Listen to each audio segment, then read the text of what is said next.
Good morning. This hearing is called to order. I want to first welcome and thank the witnesses for your time and your testimony. This hearing is called to order.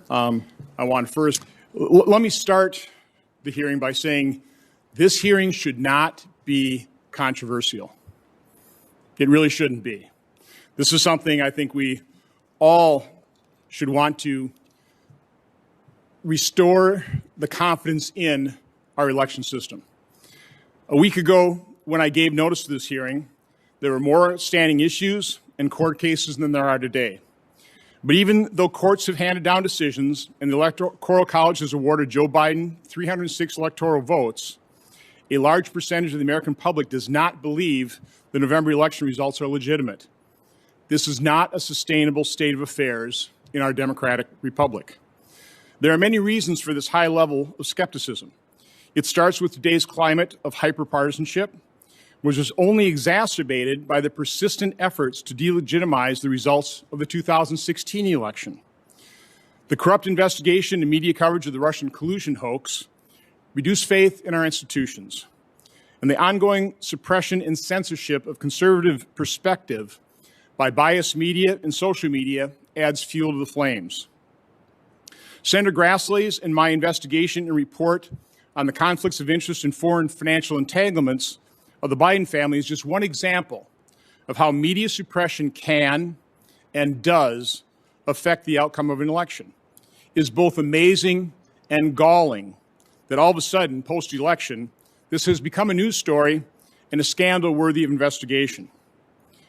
With less than a month left in my chairmanship of this committee, the examination of irregularities in the 2020 election will obviously be my last investigation and last hearing as chairman.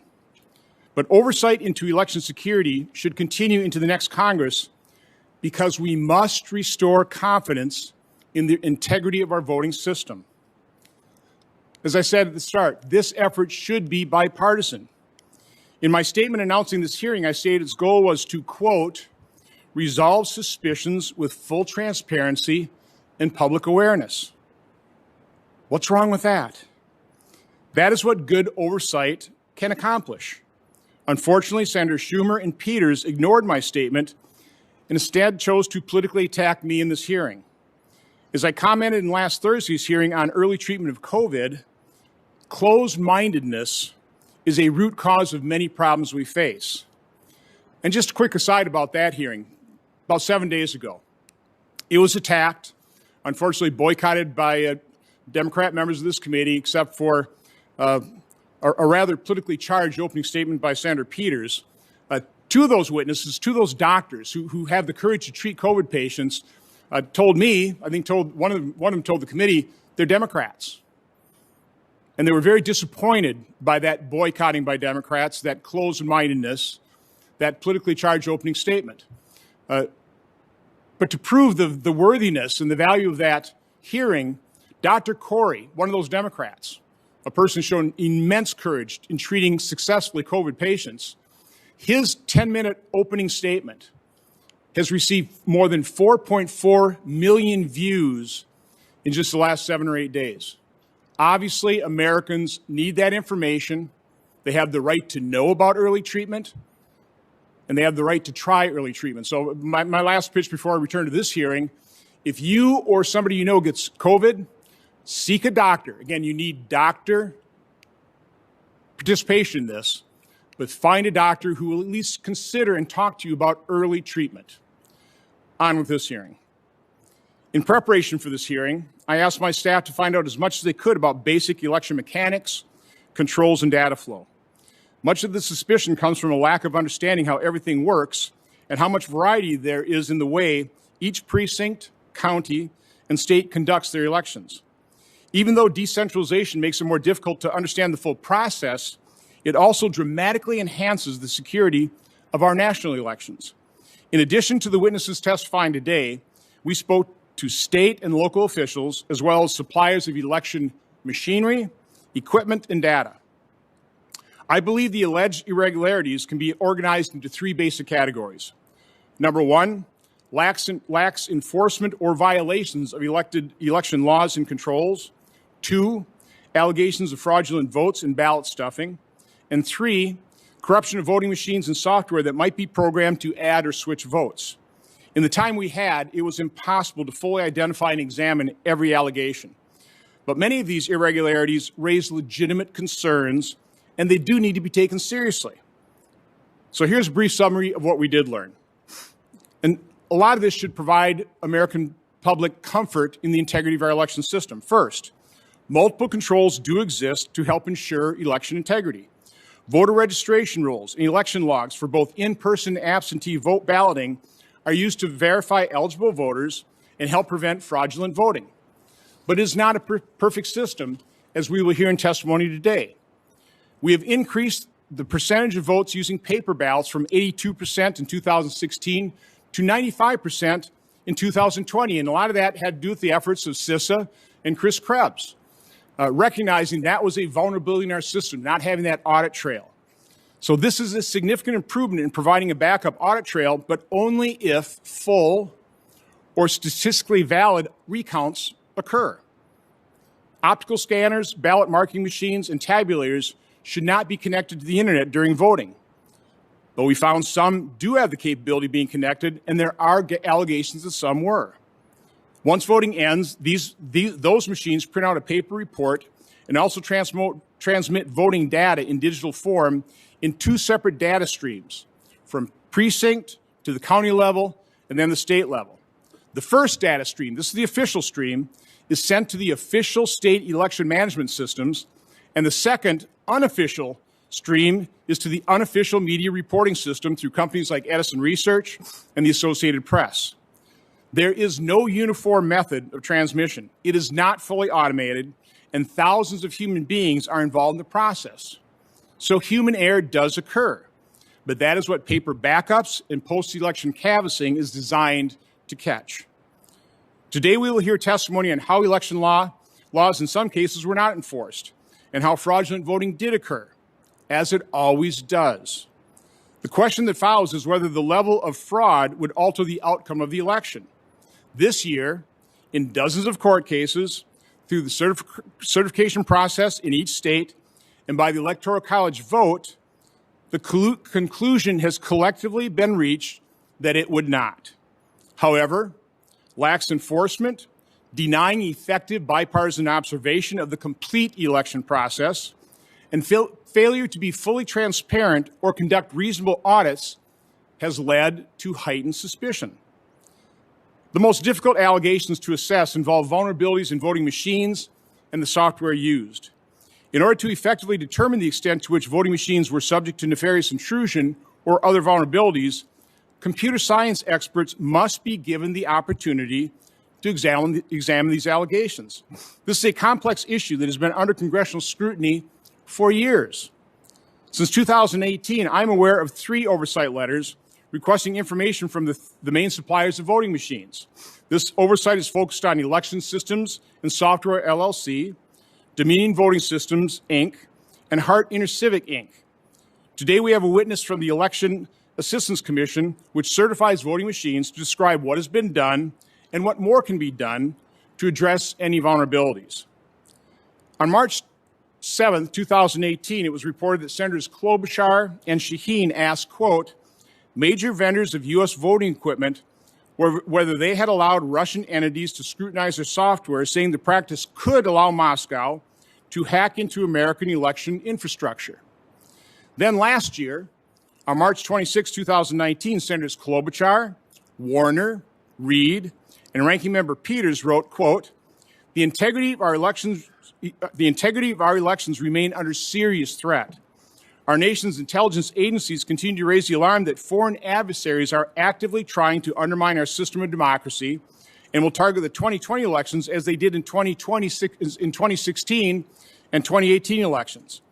A combination of older legacy machines and newer systems, vulnerabilities in each present a problem for the security of our democracy, and they must be addressed.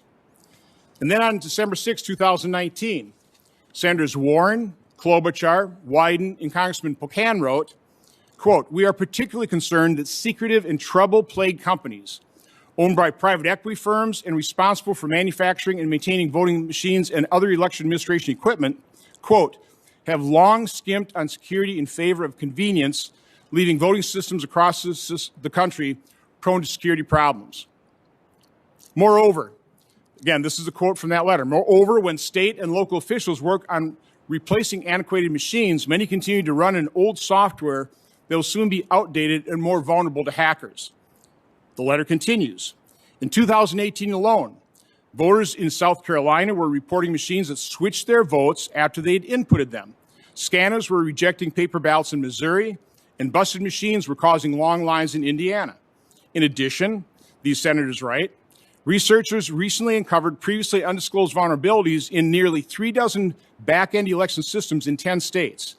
And just this year, after the Democratic candidate's electronic tally showed he received an improbable 146 votes out of 55,000 cast in a Pennsylvania state judicial election in 2019, the county's Republican chairwoman said, nothing went right on election day. Everything went wrong. That's a problem. These problems threaten the integrity of our election. Now, again, those were 3 letters from Democrat members of Congress. Now, maybe I missed it, but I don't recall the media or anyone else accusing these 8 congressional Democrats of indulging in, quote, quackery and conspiracy theories, unquote, quote, or their letters of being a, quote, ridiculous charade, unquote, as Senator Schumer did when he used those exact same words attacking me in this hearing on the Senate floor. The fact that our last 2 presidential elections have not been accepted as legitimate by large percentages of the American public is a serious problem that threatens our republic. I do not say that lightly. This hearing is part of what should be ongoing congressional oversight that is meant to transparently address that serious problem. So before I turn it over to Senator Peters, I do want to remark that this is my last hearing as chairman. I want to express the fact that I think it's been an honor and privilege to serve. I think our track record, even though a couple last hearings, some of these investigations have grown to be a little rancorous, I regret that, but I think we really have an excellent track record of achievement. Over 100 bills passed and signed into law in this committee, 200 others passed by the committee, maybe not signed into law, but that can act as a foundation for future legislation. And so again, I just want to thank everybody for working together, staff. It's really been an honor and privilege. And looking ahead, I want to acknowledge Senator Carper had a very kind phone call to me just an hour ago. We'll probably be working in some capacity as chairman and ranking member in the committee on the permanent subcommittee investigations. And I look forward to trying to find those areas of agreement of things we can look into together to give the American people the information they need to know as it relates to government and other issues. So, Senator Carper, thanks for calling it. With that, I'll turn it over to Senator Peters. Thank you, Mr. Chairman, and thanks to our witnesses for being here today. You know, Mr. Chairman, if we have learned anything over the past few years, it's that we cannot take our democracy for granted. Our institutions and our democratic norms have been under assault, and when elected leaders fail to stand up to protect them, we just see how quickly things can erode. For generations, Americans have been a shining example for budding democracies around the world. We have shown the world that strong governments and free societies can thrive when political power is entrusted to the people. We have demonstrated that the will of people is above any one individual. And when voters choose their new leaders, power can be transferred peacefully. The president and many of his supporters are, unfortunately, continuing their efforts to undermine the will of the people, disenfranchise voters, and sow the seeds of mistrust and discontent to further their partisan desire for power. Whether intended or not, this hearing gives a platform to conspiracy theories and lies, and it's a destructive exercise that has no place in the United States Senate. Joe Biden won the election more than 5 weeks ago with 306 electoral votes and received the most popular votes for a presidential candidate in American history.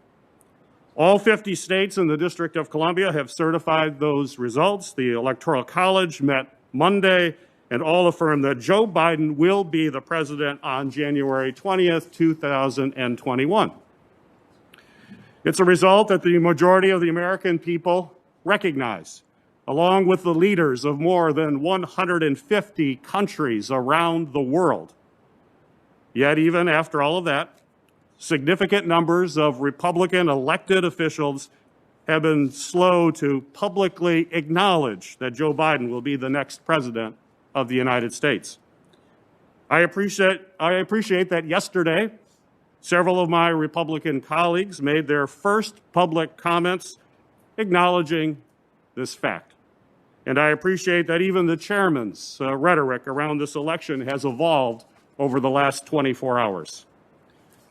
But let me be clear, deciding to move forward with this hearing is still dangerous. Elected leaders who are chosen by the voters to help uphold our institutions and democratic values spent weeks either turning a blind eye or parroting provocative rhetoric and false claims about this election. By not speaking out earlier, even though they knew it was wrong, that there was no evidence to support these claims, and that this inflammatory rhetoric is harmful to our democracy, many elected officials gave the president and his supporters license to spread damaging lies about the election. We have known for weeks that there was no widespread voter fraud, a fact that President Trump's own Department of Justice has confirmed. There was no election interference, and the election wasn't rigged. In fact, independent election security officials and the Department of Homeland Security have called this election, quote, the most secure in American history, end of quote. We're going to hear directly from the former director of CISA, who will testify today about that fact. In the face of intimidation from the president and his supporters, including threats of violence and even death, election officials in states across the country certified their results as accurate. More than 50 post-election lawsuits filed by the Trump campaign have been dismissed or withdrawn, including by the United States Supreme Court, because there is simply no evidence to support these claims in a court of law. And despite the title of today's hearing, there were no widespread election irregularities that affected the final outcome. These claims are false, and giving them more oxygen is a grave threat to the future of our democracy. Now, I understand the chairman's desire to ensure our elections run smoothly, and I agree that we need to restore faith and trust in our election process. But I'm concerned that today's hearing will do more harm than good by confusing a few anecdotes about human error with the insidious claims the president has aired. Mistakes do happen in elections, but there's a difference between a clerk making an error that gets caught and corrected during routine audits and calling the entire election fraudulent or stolen when there is no evidence just because you do not like the outcome. Amplifying these obviously false narratives about fraud or irregularities corrodes public trust. It threatens national security, and it weakens our democracy and our standing around the world. Every time the president or his followers make these false claims, they destabilize our relationships with our allies and allow authoritarian adversaries to undercut American democratic leadership around the globe. Democracy and a free society are not guaranteed. We have seen democracies around the world crumble because of similar words and actions. When executives abuse their power, when political leaders work to stifle the free press, and when they delegitimize the principle of one person, one vote, it puts our country on a dangerous path towards authoritarianism. I have faith that our democracy is strong and that it can withstand these attacks. But we need all of our leaders to speak up and condemn this harmful rhetoric. Preserving our democracy takes hard work, and I'm deeply troubled that we're at the edge of a crisis point. Now is the time for American patriots who love this country to say enough is enough.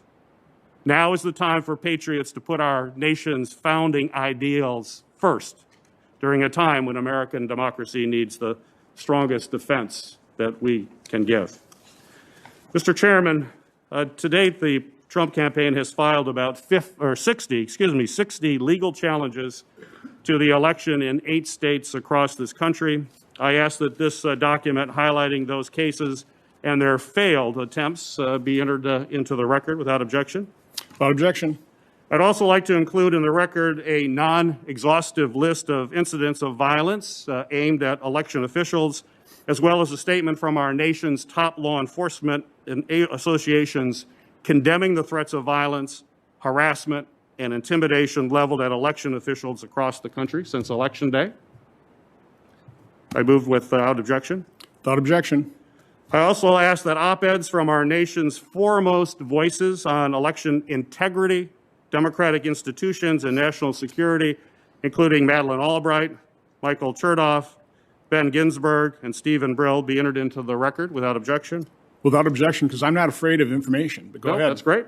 And lastly, I would like to enter into the record a statement from Freedom House President Michael Abramovitz. Freedom House is a non-profit, nonpartisan organization dedicated to the expansion of freedom and democracy across the world. Without objection, Mr. Chairman. Without objection. Thank you, Mr. Chairman. Again, I don't see anything dangerous about evaluating information, about doing legitimate congressional oversight. Nothing dangerous about that whatsoever. As I said in my last hearing, closed-mindedness is a real problem for a lot of the issues we face today. I won't need to, should have entered in the record the Reuters article from March 7, 2018, describing in the letter from Senators Klobuchar and Shaheen. Also into the record, the March 27, 2019 press release and letter from Senators Klobuchar, Warner, Reid, and Peters, which let me just read a segment from that letter again. The integrity, this is Senator Peters joining and writing this letter. The integrity of our elections remain under serious threat. Our nation's intelligence agencies continue to raise the alarm that foreign adversaries are actively trying to undermine our system of democracy and will target the 2020 elections as they did in 2016 and the 2018 elections. A combination of older legacy machines and newer systems, vulnerabilities in each present a problem with the security of our democracy, and they must be addressed until, I guess, right now, let's move on. Let's not worry about this, because if we look at this, it's dangerous to our democracy. Okay. Also, the December 6, 2019 letters written by Senators Warren, Klobuchar, Wyden, and Congressman Pocan to those same equipment manufacturers. I would also like to enter the responses from Dominion and Hart to the March 27th letter, but the ranking member's staff had an objection. Do you object to that? The responses? Okay, so we'll enter those in the record. And finally, there's a really interesting article recently written by Matt Taibbi, who, again, I don't know his political affiliation, seems to be a pretty straight-up reporter, the things I read of him, but if I were to guess, and no offense, Mr. Taibbi, I think you might be a little bit left of center, but the title is "The YouTube Ban is Un-American, Wrong, and Will Backfire. Silicon Valley couldn't have designed a better way to further radicalize Trump voters." And the reason I want to enter this in this article in the record, I really hope people read it, because it really speaks to an awful lot that I covered in my opening statement of why we're in this unsustainable state of affairs in this country, where after 2016, 4 years of resistance, failing to recognize, refusing to recognize the legitimacy of that election, and here we are again. This is not sustainable. But anyway, again, I want to welcome the witnesses. It is the tradition of this committee to swear in witnesses. So those via WebEx, if you raise your right hand, you here in person, please rise. Raise your right hand. Do you solemnly swear that the testimony you will give before this committee will be the truth, the whole truth, and nothing but the truth, so help you God? I do. So our first witness is coming via WebEx, Judge Kenneth Starr. Judge Starr served as a judge on the D.C. Circuit Court of Appeals from 1983 to 1989. Mr. Starr has argued 36 cases before the Supreme Court, including 25 cases during his service as Solicitor General of the United States from 1989 to 1993. From 1994 to 1999, he was appointed to serve as independent counsel for 5 investigations. Mr. Starr has had a distinguished career in academia and continues to write articles and serve as a guest commentator on a variety of media programs. Judge Starr. Well, thank you, Mr. Chairman and Ranking Member Peters and members of the committee. It's an honor to be with you, even remotely. Over a century ago, the Supreme Court of the United States wrote this: "The right to vote is a fundamental political right, preservative of all rights."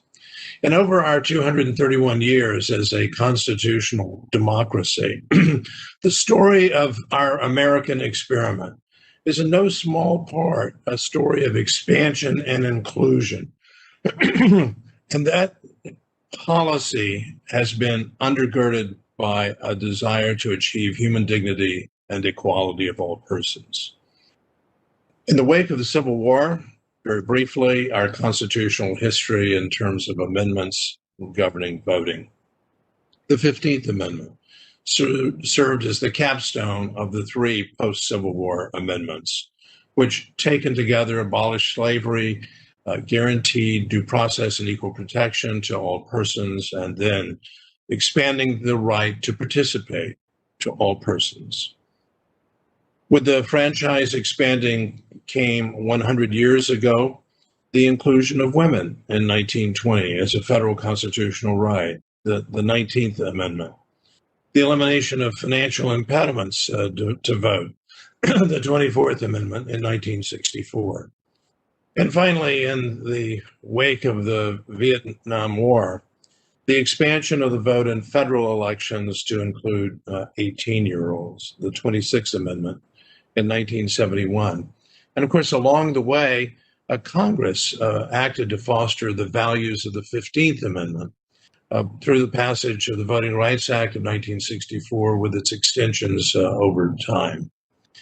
Now, underlying this story of ever-expanding voting rights was an assumption, that is one of integrity in the process. Recall the scene in the wonderful movie Selma, as the would-be voter portrayed by Oprah Winfrey was unconscionably stymied in her effort simply to register to vote.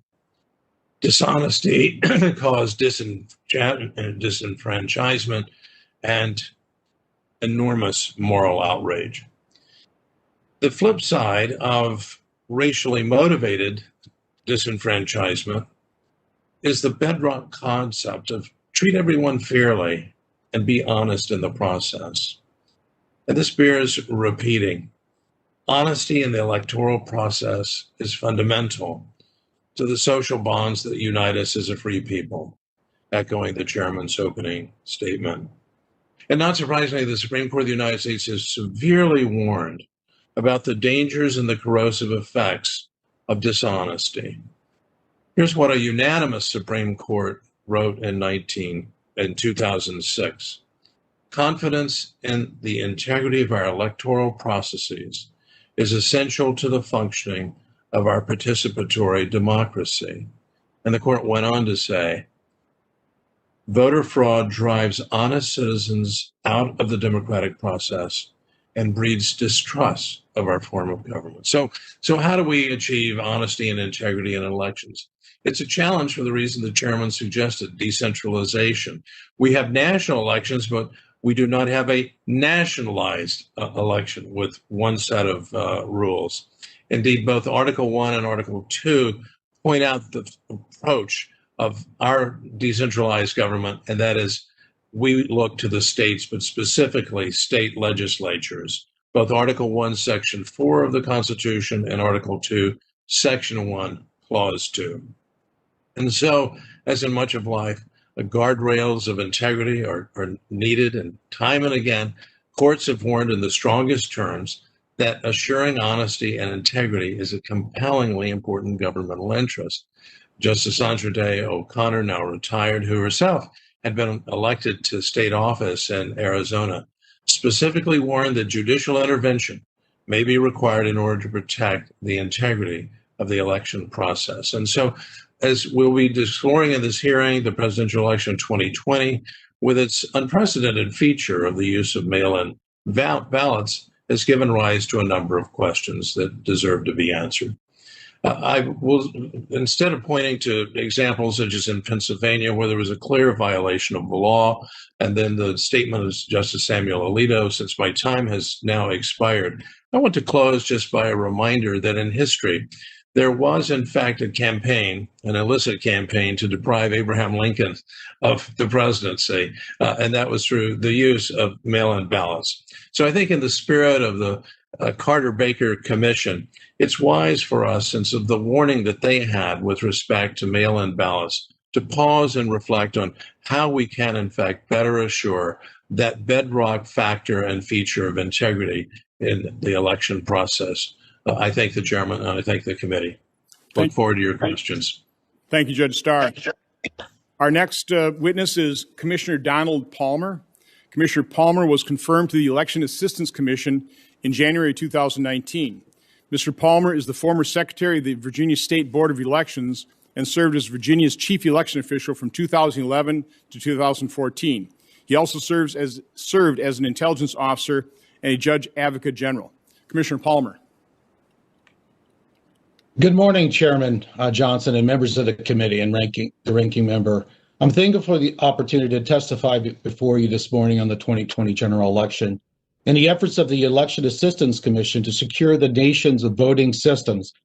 Election officials, the commissioners, and the staff of the EAC have a duty to ensure the accuracy and integrity of the voting systems used throughout the nation.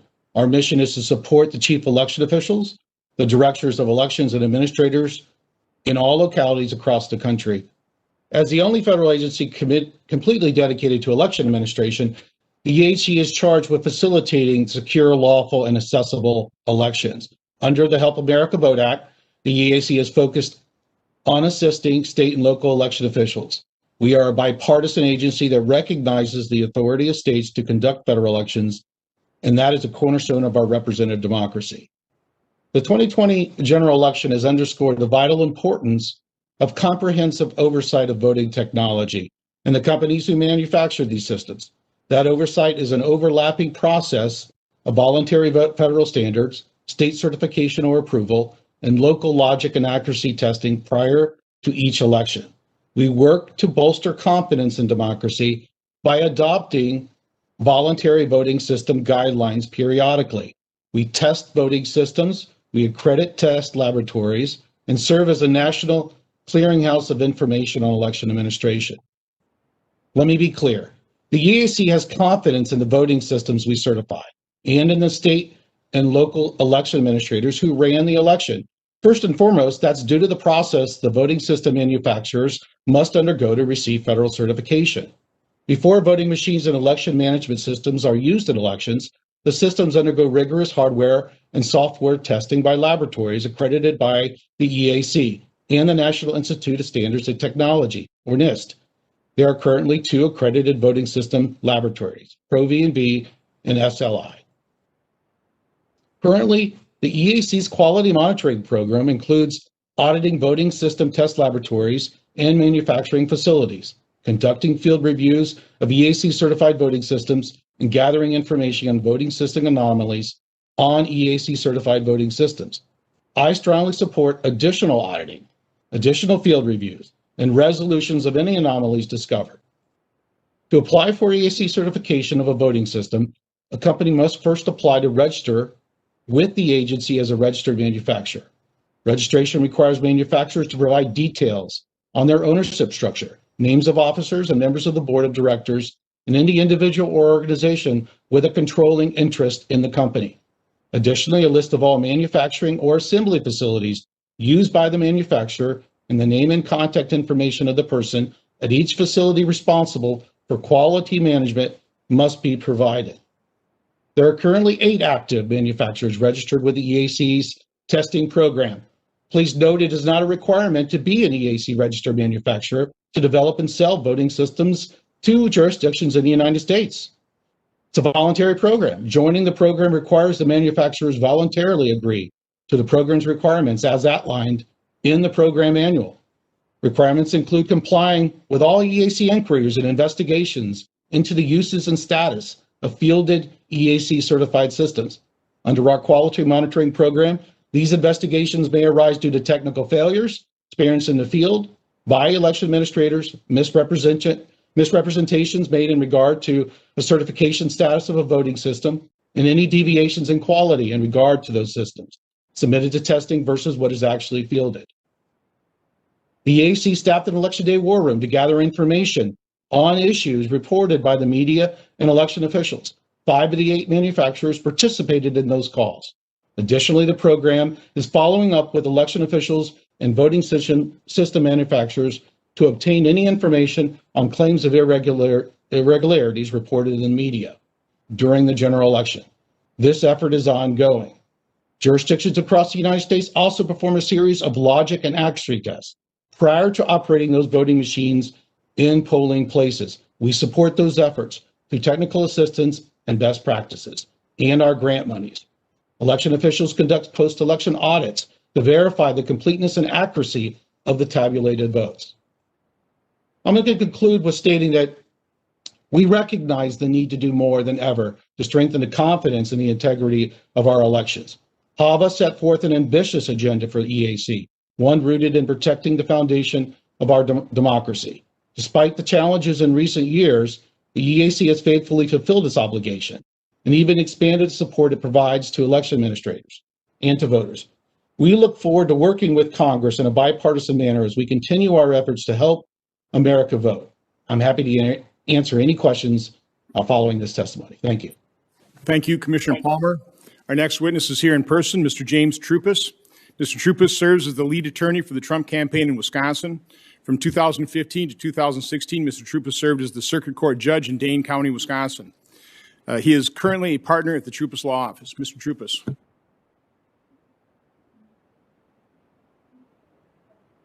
I'm honored to be here, Senator. Thank you for the invitation. I've submitted written testimony, which I'd ask to be in the record, and I'm going to provide additional remarks at this point. By the way, without objection, everybody's submitted testimony is automatically entered in the record, so go ahead.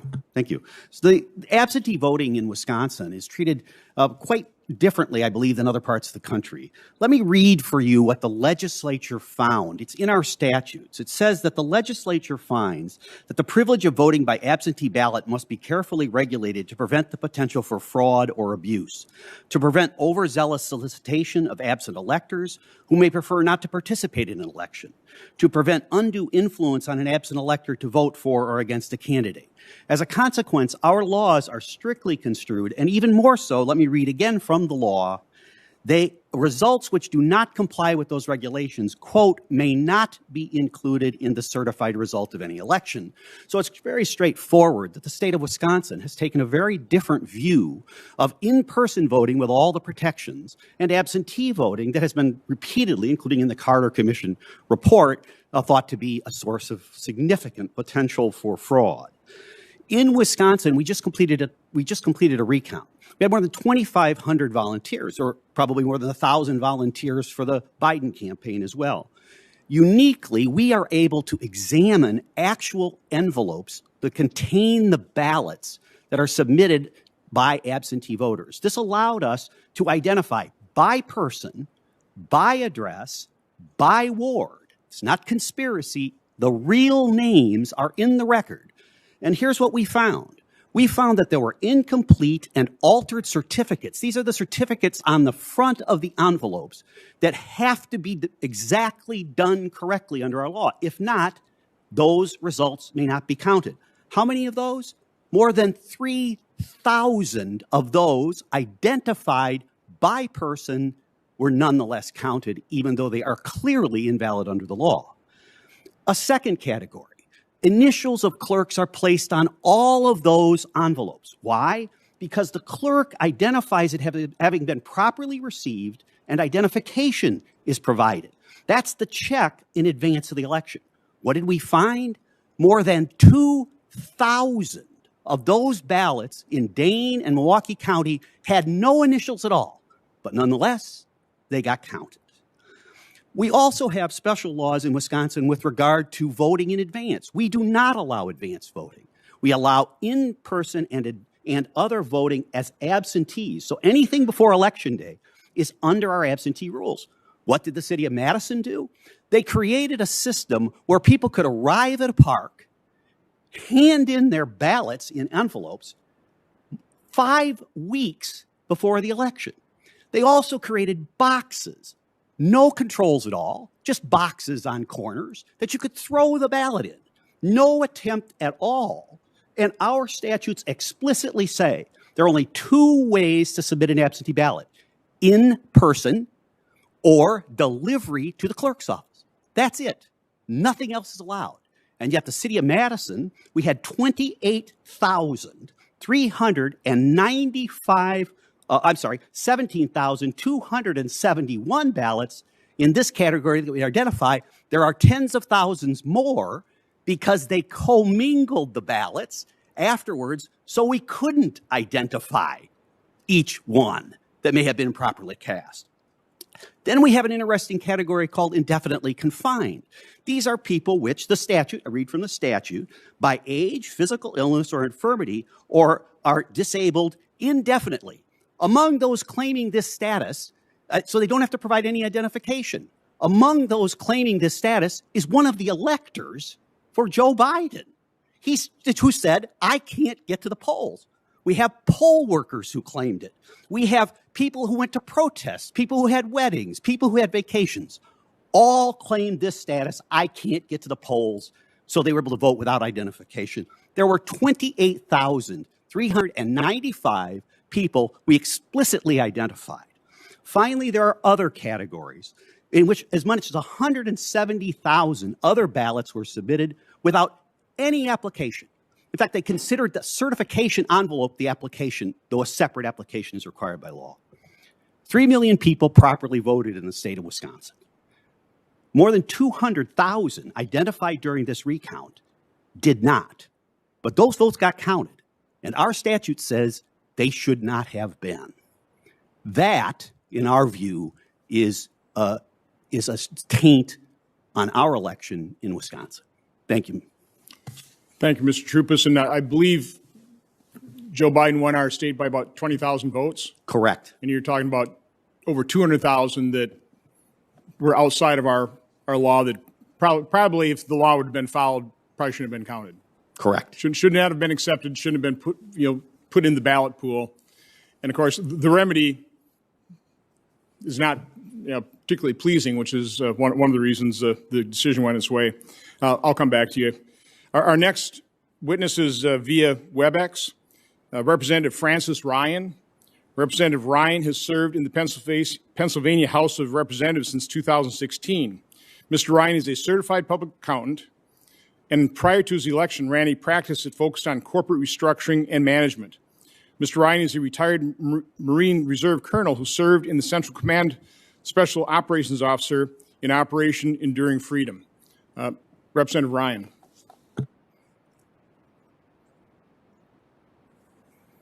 Thank you so much for the chance to be with you today. The mail-in ballot system for the general election in 2020 in Pennsylvania was so fraught with inconsistencies and irregularities that the reliability of the mail-in votes in the Commonwealth of Pennsylvania is almost impossible to rely upon. The evidence of these violations of the Pennsylvania election laws as enacted, the election security safeguards, and the process flaws include things such as actions by the Pennsylvania Supreme Court, which undermined the controls inherent in Act 77 of 2019. The controls which were undermined included on September 17, 2020, the Supreme Court unilaterally extended the deadline for mail-in ballots to be received to 3 days after the election. They mandated that the ballots mailed without a postmark would be presumed to be received and allowed the use of drop boxes for collection votes. And then on October 23rd, 2020, upon a petition from the Secretary of the Commonwealth, ruled that mail-in ballots need not authenticate signature for the mail-in ballots, thereby treating in-person and mail-in voters dissimilarly and eliminating a critical safeguard against a potential election fraud. And this is one of my main reasons for believing that it's difficult to believe that the mail-in voting process can be relied upon. Then there were also actions and candidly inactions by the Secretary of State, which undermined the consistency and controls of the election process. On November 2nd, the night before the November 3rd election and prior to the prescribed time for pre-canvassing mail-in ballots, the Office of the Secretary of the Commonwealth encouraged certain counties to notify party and candidate representatives of mail-in voters whose ballots contained defects. In certain counties, watchers were not allowed to meaningfully observe the pre-canvassing and canvassing activities relating to the absentee and the mail-in ballot process. Those are at the what I would call the strategic level. At the operational level, there were a significant number of issues that resulted from those issues. The Pennsylvania election system is the Shore system, and some of the issues that took place actually called into question the consistency. For example, in the case of an overvote in case of Philadelphia County, on November 4th, 11:30, the Department of State posted updated mail-in vote counts for Philadelphia County, showing 508,112 ballots, despite the fact that only 432,873 ballots were in fact issued to voters. This data was later corrected, but the question becomes who had the authorization to change and correct that information and who had access to the system. Any type of system control would ask for that. Additionally, on a data file on November 4th, 2020, the Commonwealth of Pennsylvania's Open Data Record site reported 3.1 million ballots sent out. In a prior discussion that was had the day before the election, it was indicated that there were 2.7 million that were sent out. And efforts to attempt to reconcile those numbers have not yet been successful and still need to be resolved upon. Recently, a newly available data voter set from data.pada.gov, which had been offline for weeks, indicated the last update had been done on November 16, 2020. The download of November 16, 2020 shows 75,505 more ballots returned on 11/16 than the comparable download on November 15th. So that basically means an additional 75,505 ballots were added to the data set, again, without any explanation and without the ability to have a hearing to determine that. It becomes almost impossible to track in the system of internal controls. Additionally, there were mail date irregularities that were identified in the 3.1 million ballots relative to the dates that the ballots were finalized. Ballots mailed late and ballots mailed inconsistent with enacted legislation. That was 154,584 votes or ballots. Vote date of birth irregularities, meaning voters over 100 years of age, 1,573 ballots. These apparent discrepancies can only be evaluated by reviewing the transaction logs and to determine the access, the authority for the entry, the verification of the data entered, as well as the authentication. Anytime you have this type of system of internal controls, as a CPA, you would want to ensure that the system of internal controls is reasonably designed to deter wrongdoing. Before and after the election of November 3rd, 2020, the efforts by the State Government Committee and other members of the Pennsylvania legislature to obtain oversight information and relevant data to confirm or deny claims of improprieties were stymied throughout. Even an effort to have a hearing on November 20, 2020 with Dominion Systems was canceled after Dominion Systems indicated they were concerned about litigation concerns. Candidly, without knowing the answer to these questions, and due to the magnitude of the potential discrepancies and closeness to the elections, the results of the 2020 presidential election in Pennsylvania would just be completely difficult, if not impossible, to determine with conclusiveness. And Mr. Chairman and Ranking Member, thank you so much for your time, and I look forward to your questions. Thank you, Representative Ryan. Our next witness is Mr. Jesse Binnall. Did I get that right? You did. Wow.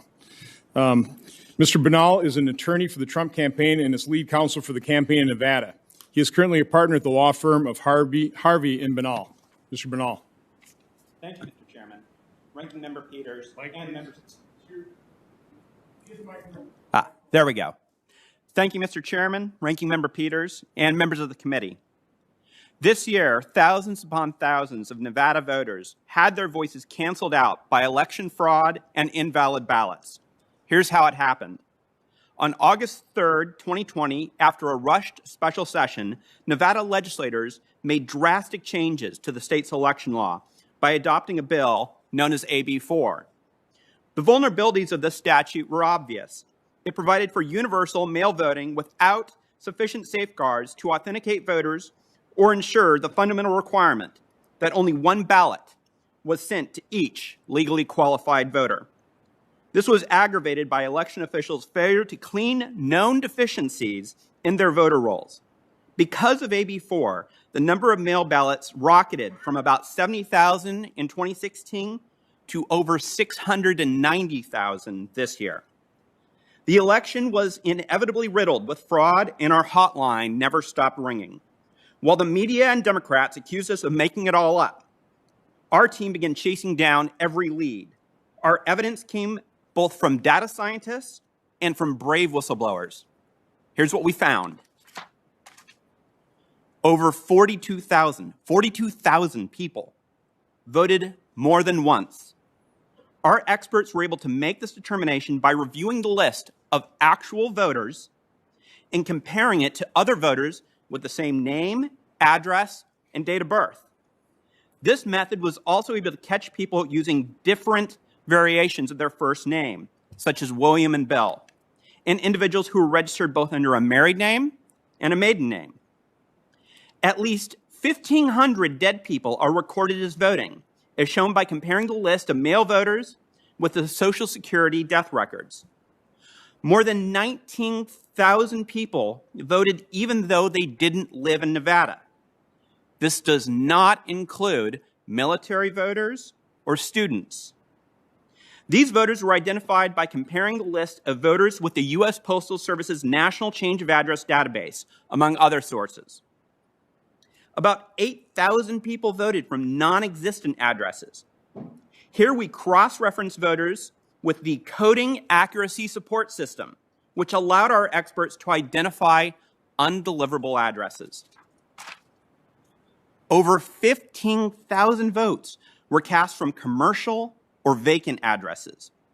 Our experts found these voters by analyzing official U.S. Postal Service records that flag non-residential addresses and addresses vacant for more than 90 days.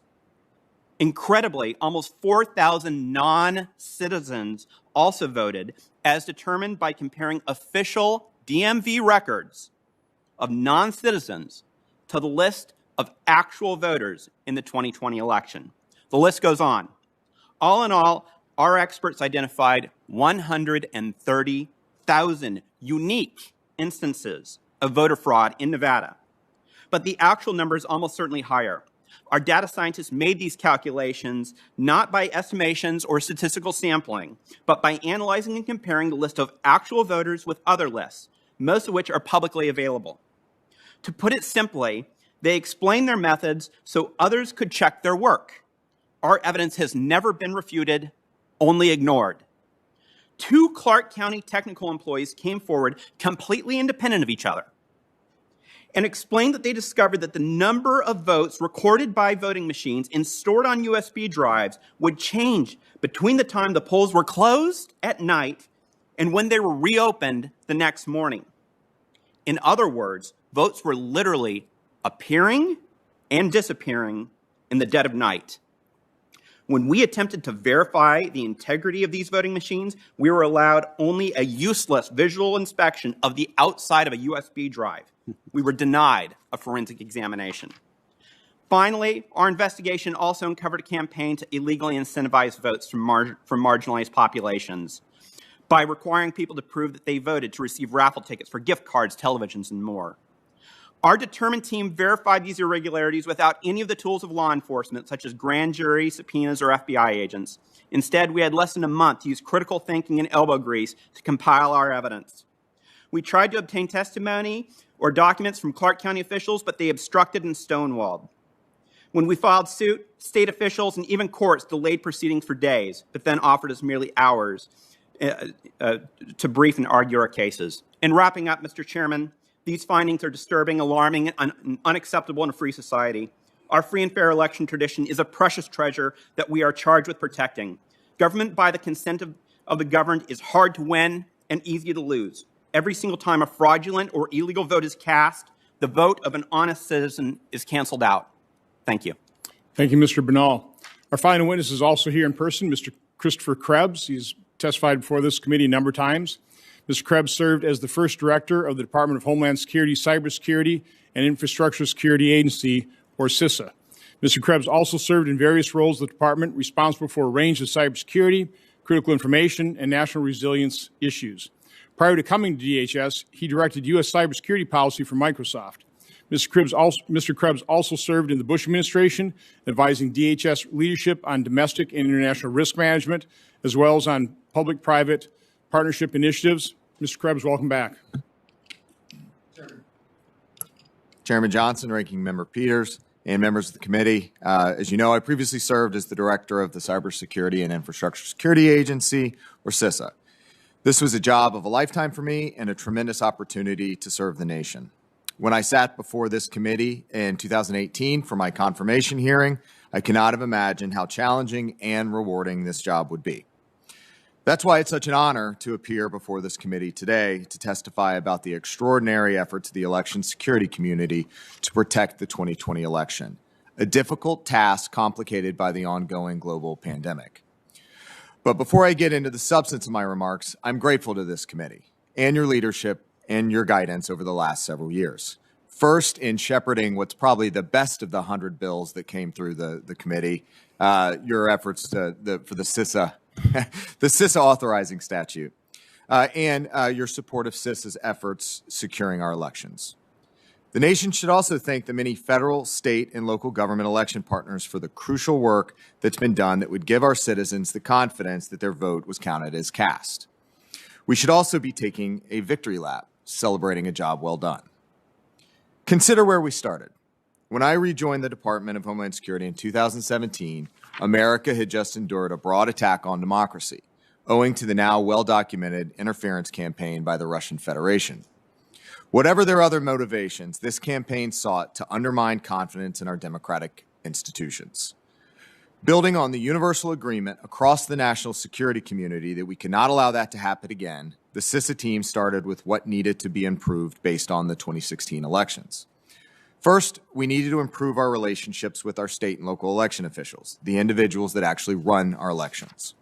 Second, we need to improve the security and resilience of election systems, particularly by phasing out voting machines without paper ballots. Third, federal agencies needed to move faster, work better together with each other and our state and local counterparts, and be more proactive in order to detect and prevent attacks on our democracy. Over the course of the last few years, we met these challenges. We improved CISA's relationships with key partners through constant engagement in building an election security community of practice. This improvement is perhaps best represented by an election-specific information sharing and analysis center made up of all 50 states and thousands of jurisdictions. We improved the security of systems, scanning for vulnerabilities in election systems, providing intelligence briefings and rapidly alerting to emerging threats, and deploying security sensors, among other measures. And while we were principally focused on stopping actual hacks, we also had to contend with perception hacks, a form of disinformation which we countered with our rumor control website. We contributed to the cross-agency effort to protect the 2020 election by surging coordination and collaboration with our partners across the national security space. In conclusion, because of these and other efforts, on November 12, 2020, government and industry representatives from the election security community issued a joint statement reflecting a consensus perspective that the 2020 election was the most secure in U.S. history. That statement reflects the confidence these officials gained based on years of work poured into improving the security and resilience of our elections. It was based on the strong operational relationships developed across the election security community. It was based on the tremendous partnership between CISA, under the thoughtful guidance of this committee, the FBI, the Election Assistance Commission, the Department of Defense, and the intelligence community. It was based on an intimate understanding of how our elections work here in the U.S. It was based on the increase in paper ballots and audits across the nation. And probably most importantly, it was based on the professionals, the heroes that conduct elections in this country. While elections are sometimes messy, this was a secure election. Of that, I have no doubt. Chairman Johnson, Ranking Member Peters, and members of this committee, thank you again for the opportunity to be here today, for your leadership, and for your support of CISA. I look forward to answering your questions and sharing more about our efforts to protect 2020. Thank you, Mr. Krebs, for your past service. And by the way, I think under both the Obama administration and the Trump administration, while I've been chairman, I think DHS, now in the form of CISA, has done a very good job, as you talked about, from 82 to 95% paper ballots. I mean, that's improving our election integrity. So I appreciate all your efforts and really all the men and women who work within DHS and CISA to do that. Mr. Troupis, the decision by the Wisconsin Supreme Court obviously went against you, maybe not totally against you. I did read the rather scathing dissent from the chief judge. Can you just describe exactly in summary fashion, what the Wisconsin Supreme Court's decision was based on your lawsuit, talking about all the areas that you have concern with? Certainly. So the Wisconsin Supreme Court was urged by the Biden campaign not to address any substantive issues, and that's exactly what happened. The Biden campaign argued to the court that we're not going to talk about any of the substantive things. We're not even going to dispute the things I just brought up to you, but instead, you just shouldn't hear them because a state agency, the Wisconsin Election Commission, had authorized some of these activities. And candidly, as Chief Justice Rogensack and other dissenters held, one, the claims are substantive, they are substantial, and they needed to be addressed. Second, the Wisconsin Election Commission is a bureaucratic organization, explicitly that the same court just 4 months ago said has no meaning. It is not law. It is some advice given, and that the statute should control. We were disappointed, not so much in the decision, but in the fact that the decision itself is premised not on an analysis of the law, nor the analysis of the claims. It's an idea that we should not have a transparent system, that you're not going to address these things. And that's what they argued. So it's disappointing, especially in Wisconsin. And Senator Johnson, as you know, we have a long history in Wisconsin, unlike other states, of high transparency. Our recounts were conducted with utmost integrity by both Milwaukee and Dane County, with thousands of volunteers able to look at those items. And it's really a sad day, frankly, when the opposition doesn't argue we're wrong. It argues we shouldn't be heard. That's a strange thing in a state that is so transparent as ours.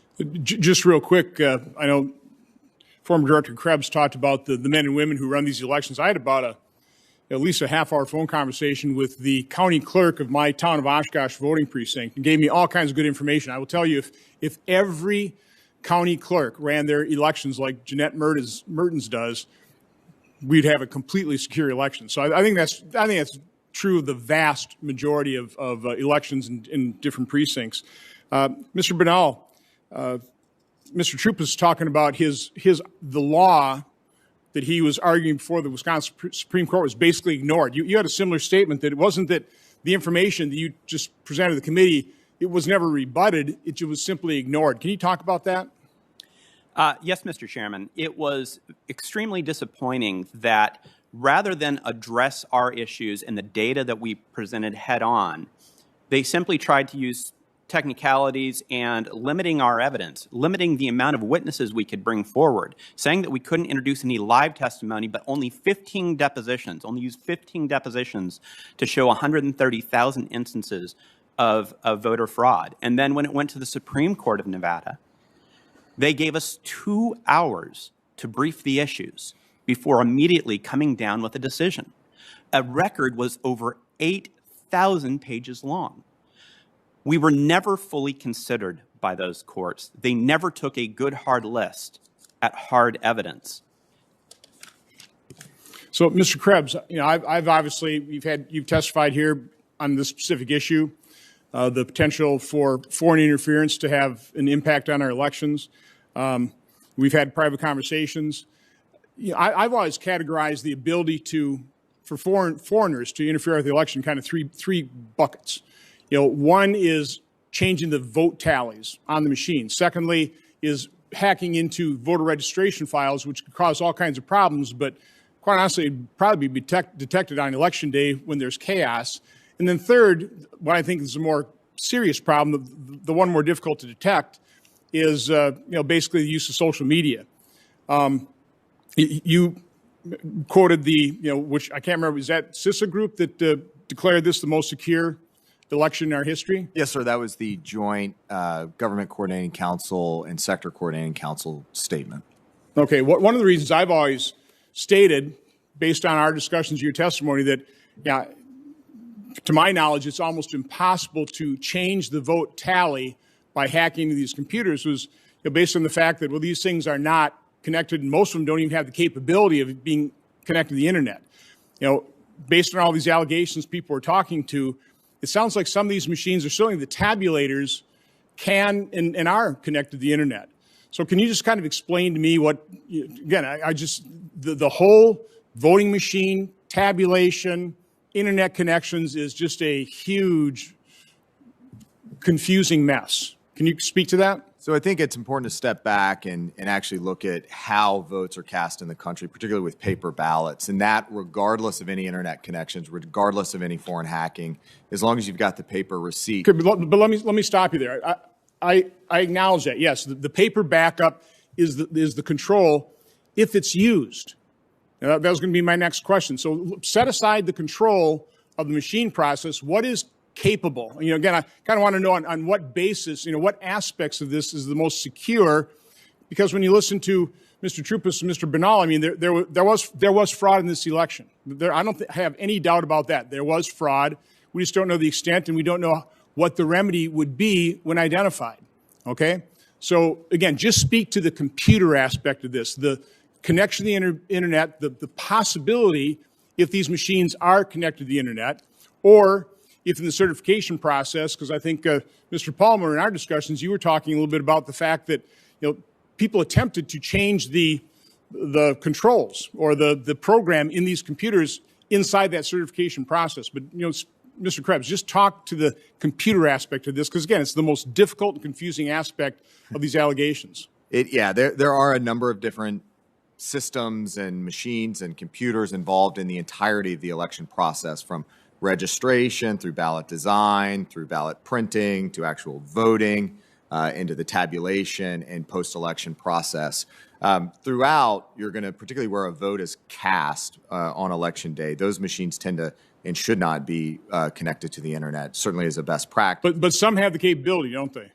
Some may have modems that are typically disabled, but in certain states, I believe in Wisconsin, some are temporarily activated to transmit some counts. But again, when you have paper and you can conduct a post-election audit, if they're it's conducted, an important security control that absolutely, that technology in elections are used to facilitate access and increase accuracy of the process. But election officials are very careful that technology is not a single point of failure, and that there are security controls before, during, and after the vote process. Finish just asking the computer thing. We'll come back. My time's already expired, but we'll come back to the, how many audits, the statistical sampling, that type of thing, to use those paper backups to the electronic voting. But, finish this. Right. Answer. And there, as you move out from election day, there will be tabulators that may have internet connections to transmit the vote from the precinct to the county level to the state. Again, security controls in place, and as long as you have the paper, can't hack paper, right. you can run that process. But those tabulators are connected on election day, because that's how they transmit the data to the counties and also into the unofficial. In some cases, yes, sir. Yeah, that's right. Okay. Yeah. Okay, I'll follow up. Senator Peters. Thank you, Mr. Chairman. Questions for Mr. Krebs, but before I get to that, I just want to be clear. We've heard a number of statements made by other witnesses. We've heard those statements before. We're continuing to hear those statements. And I would just say, anybody who's watching this hearing, look at the 60 court cases that have been brought before the judiciary in this country, and how the arguments, or I should say the statements, they're not really arguments, they're statements that have been made, have all been rejected by courts of law, including in Wisconsin, which was a Republican judge that rejected the arguments made by this administration. So just take a look at all this that we're putting into the record. Mr. Krebs, CISA has the primary responsibility for working with state and local election officials and the private sector to secure our election infrastructure. I think it's important for folks to realize where you sat and what your responsibilities. And in essence, you were tasked with coordinating with thousands of your partners across the country to ensure the integrity of the 2020 election. That was your job. And by all accounts, you were very successful at that. President Trump's own Department of Justice concluded, and I'm going to quote the Department of Justice in the Trump administration, "We have not seen fraud on a scale that could have affected a different outcome in the election," end of quote. The Election Infrastructure Government Coordinating Council, Executive Committee, and the Election Infrastructure Sector Coordinating Council, comprising of federal, state, and local government officials and numerous private sector organizations from all around the country, jointly called this, quote, "the most secure in American history," end of quote. You also echoed this statement, and when you echoed that statement, you were fired by President Trump. He didn't want to hear that, clearly. So my question to you, do you stand by that statement? Have you seen anything in the week since November 4th that would lead you to change your mind? And have you identified any credible claim of widespread election irregularities? I stand by the claim. I said it in my opening statement. It's in my written testimony. I'm yet to see anything from a security perspective that would change my opinion on that. Fraud is a different matter. It's a criminal matter. But again, bolstered by the Attorney General's statement from last week or recently, again, nothing to change my opinion of that matter. So yet despite this, after more than 5 weeks now that the president has lost and numerous public officials have continued to pressure state and local elected officials to push what are demonstrably false narrative that election irregularities should somehow make him a winner in this race. You have willingly, in fact, these folks are willingly fanning the flames of discontent, and they're in the process of weakening institutions that are essential for our representative democracy. My question to you is, what is the danger, in your estimation, to the democratic process to challenge the legitimacy of an election and deny its results in the absence of any credible evidence? So I think generally from a timing perspective, particularly with the seating of the Electoral College and 306 electoral votes for President-elect Biden, I think we're past the point where we need to be having conversations about the outcome of this election. I think that continued assaults on democracy and the outcome of this election that only serves to undermine confidence in the process is ultimately, as you both have said, ultimately corrosive to the institutions that support elections. And going forward, it will be that much harder. The trick about elections is that, you're not so much trying to convince the winner they won, it's the loser that they lost. And you need willing participants on both sides. And I think we've got to get back to that point.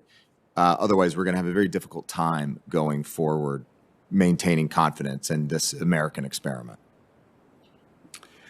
During the 2016 election, we saw foreign disinformation campaigns trying to sow doubt about the integrity of our election. We've seen that before, and very clearly in 2016, and certainly all the intelligence community in this country backed that up. And so, in fact, CISA's rumor control page was actually created within your agency. You mentioned it in your testimony to address foreign disinformation having an impact on the election. Yet rather than creating fake news, it seems as if Russia has simply used state-controlled news outlets to basically push President Trump's own statements and lies about a rigged election. Our adversaries don't have to be technologically advanced. Our adversaries don't have to be creative to sow that doubt. All they have to do is air the words of American elected officials on their state-owned news networks. As Clint Watts said, he's a former FBI agent and a disinformation expert, put it, which I think is very strong, and he said, quote, "Nothing that Russia or Iran or China could say is anywhere near as wild as what the president is saying," end of quote. So my question is, how are our foreign adversaries taking advantage of false claims of broad election fraud by the president and his supporters, or hearings, like we're hearing here, these statements again, that are broadly claiming systemic irregularities where none exist? How damaging is that? So talking about rumor control very briefly, I think that was an innovation in government that we created on the fly to address some emerging threats. The point, though, that I'd like to highlight with rumor control is that it was intended to identify and debunk issues as they were emerging. And we saw domestic disinformation campaigns of a cybersecurity nature that were emerging in the days and weeks following the election. I'll specifically talk about the hammer and scorecard claims that there was a CIA supercomputer and program that were flipping votes throughout the country, and in Georgia specifically. But again, Chairman Johnson, I'm going to keep coming back to it. That's why it's so important to have a paper trail. That's why it's so important to have paper ballots. So even if there was foreign interference of a malicious algorithm nature, you can always go back to the receipts. You can check your math. And Georgia did that 3 times, and the outcomes were consistent over and over and over again. Thank you, Mr. Chairman. Which, by the way, is precisely why I brought that up in my opening statement. That should provide comfort that we have that paper backup. But I just have to talk about Russian disinformation, because the people peddling it are not on my side of the aisle. Senior Democrat leaders, including Ranking Member Peters, were involved in a process of creating a false intelligence product that was supposedly classified. They leaked to the media that accused Senator Grassley, the President Pro Tem of the Senate, and myself of accepting and disseminating Russian disinformation from Andrei Derkach. I'd never heard of the person until they brought it up. Senator Peters introduced that false information, Russian disinformation, into our investigation record. 50 people associated with the intelligence community after our Hunter Biden investigation and the revelations of the Hunter Biden computer said, "Oh, this is Russian disinformation." Now we find out, no, it's a real investigation by the Justice Department. So it's just galling, and I just have to point out that the purveyors of Russian disinformation, Hillary Clinton's campaign, the DNC, the Steele dossier, the Ranking Member Peters accusing Senator Grassley and I of disseminating Russian disinformation, that's where the disinformation is coming. That's where the false information, the lies, the false allegations. I can't sit by here and listen to this and say that this is not disinformation, this hearing today. This is getting information we have to take a look at to restore confidence in our election integrity. We're not going to be able to just move on without bringing up these irregularities, examining them, and providing an explanation, and see where there really are problems so we can correct it moving forward. Senator Paul. Mr. Chairman, I got to respond to that. I mean, you're saying I'm putting out information. Well, one, it had nothing to do with this report. You lied repeatedly. I did not. You lied repeatedly in the press that I was spreading Russian disinformation, and that was an outright lie, and I told you to stop lying, and you continue to do it. Mr. Chairman, this is not about airing your grievances. I don't know what rabbit hole you're running down. You right talked now. about Russian going down rabbit disinformation. Holes. Senator Paul. This is simply not what we're dealing Senator Paul. with. But, Mr. Chairman, you can't make these Judge false Starr. allegations and then dropping it there. That is why this Senator committee Paul. needs to return back Judge to its Starr, Senator Paul. partisan things. This is terrible what you're doing to this committee and all the great work that you talked about. It is what you have done to this committee. It is not falsely the case. accusing the chairman of spreading disinformation. Nothing could have been further from the truth, and you're spouting it again, which is why I had to respond. Come Senator on. Paul. Mr. Chairman. Judge Starr. This is outrageous. This is outrageous. Judge Starr, it's been alleged that 60 courts have refused to hear these cases. Therefore, there was no fraud in the election. I guess another way of looking at this is that the court cases have been refused for procedural and technical reasons. When you see the 60 court cases rejected, do you think that's a conclusion by our court system that there is no fraud, or do you think that the court cases were primarily rejected for procedural reasons? Right, Senator Paul, it is my understanding that the vast majority of these cases were rejected for rightly stated procedural reasons, as opposed to merits-based or substantive-based evaluations. And of course, we saw that very recently, and I think most dramatically, by the Supreme Court's unanimous rejection of the bill of complaint filed by the Texas Attorney General, my home state here. And the entirety of the decision was based upon the legal concept of standing. You just don't, Texas, have standing to object to what happened in Wisconsin or Pennsylvania or whatever. And that is a reasonable ruling. There are those who would quarrel with it, in that we are a United States of America. And if something bad happens in one state that ends up having an effect on another state, we have such respect for our states as sovereign entities within our union that the argument is, I think, quite reasonable. And I think others think it's quite reasonable that at least the matter should have been heard under the original jurisdiction. I think that's a key example. Yeah, and I think it's important, though, that we look at this and understand what courts are saying and not saying. The courts have not said there wasn't fraud. The courts just simply didn't rule on or hear from the fraud.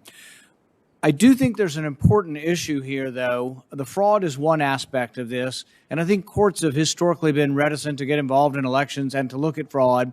But moving forward, we've got to change the rules or reevaluate our state rules in order that this doesn't happen again. We can't just sit by and say, we're going to let it happen again. There is another important aspect to this, though, that is a legal aspect that I think does need to be heard by the courts, and I don't know if it can be heard beyond the election, but I think should. And this is the question of whether or not people who are non-legislators can change the election law. And this happened in many, many states. Probably 24 states decided to accept ballots after the election. 24 states decided they could mail out applications or mail out ballots, all without the will of the legislature.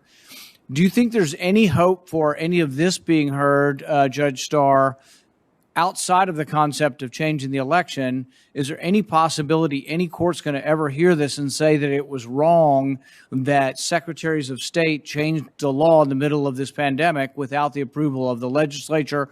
Or do you think there's no hope because it's mixed up in electoral politics? Judge Starr. I think there is a possibility because this issue may return in light of this unprecedented use of mail-in ballots. And the concern that is a bipartisan concern, again, the Carter-Baker Commission, that we need to look at these issues. And so I think there is a doctrine, Senator Paul, to essentially say this issue may recur again, so it should not be washed out as being moot, because there's a very important principle here, as I made in my opening statement and in my written statement. The Constitution is very clear that it is the prerogative of state legislatures to determine what these rules and laws are. And that was, I must say, flagrantly violated in Pennsylvania and perhaps elsewhere as well. Yeah, see, I think the legal question there is a very easy one to decide. I think even as a physician, I can figure out that the Secretary of State cannot create law. I do think, though, that many of us who wanted this to be heard by the Supreme Court and are disappointed actually also might be disappointed by the precedent of Bush versus Gore, in the sense that I think Bush versus Gore's precedent is shutting down elections that have been certified. They weren't going to continue to count the hanging chads. The Secretary of State had certified it.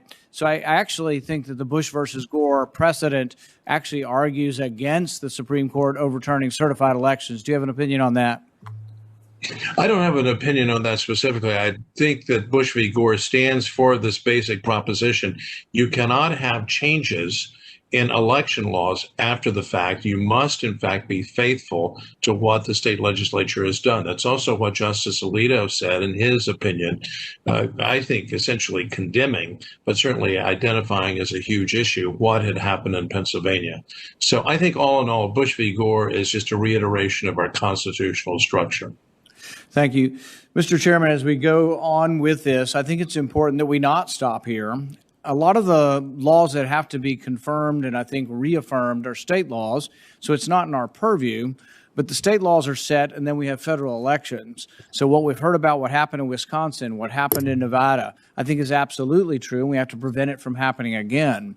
I think state legislatures will need to reaffirm that election law can only be changed by a state legislature. So I think there's a lot of work to be done. While we will not dictate it to the states, I think we should have hearings going into the next year, hearing from state legislatures and what they're going to do to make sure election law is upheld, not changed by people who are not legislators. And we do have an interest in that. I don't want it to be federalized. Many on the other side of the aisle would just soon federalize it and mail everybody a ballot, and we'll have this universal corruption throughout the land. But what I think we need to do is keep it at the state level. But we can't just say it didn't happen. We can't just say, 4,000 people voted in Nevada that were non-citizens, and we're just going to ignore it. We're going to sweep it under the rug and say, the courts have decided the facts. The courts have not decided the facts. The courts never looked at the facts. The courts don't like elections, and so they stayed out of it by finding an excuse, standing or otherwise, to stay out of it. But the fraud happened. The election in many ways was stolen, and the only way it'll be fixed is by, in the future, reinforcing the laws. And the only last comment I would say on what Mr. Krebs, and he can speak for himself, but I think his job was keeping the foreigners out of the election. It was the most secure election based on security of the internet and technology. But he never has voiced an opinion, he's welcome to today, on whether or not dead people voted. I don't think he examined that. Did he examine non-citizens voting? So to say it was the safest election, sure, I agree with your statement if you're referring to foreign intervention.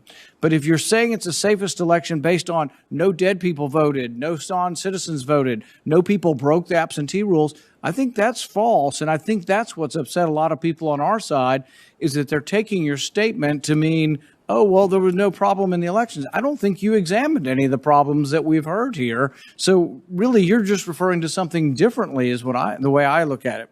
Thank you, Mr. Chairman. Senator Carper.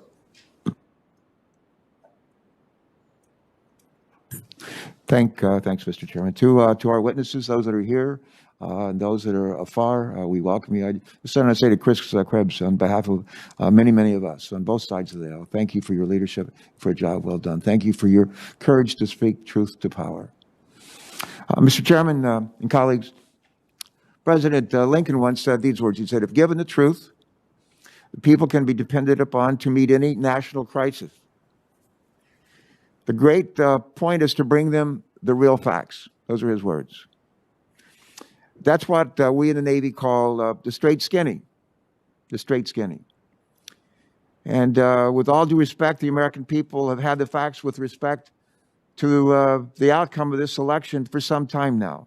The truth, the straight skinny, if you will, is staring us in the face. It may not be what President Trump and his supporters wanted, but Joe Biden and Kamala Harris received more votes than any ticket in American history.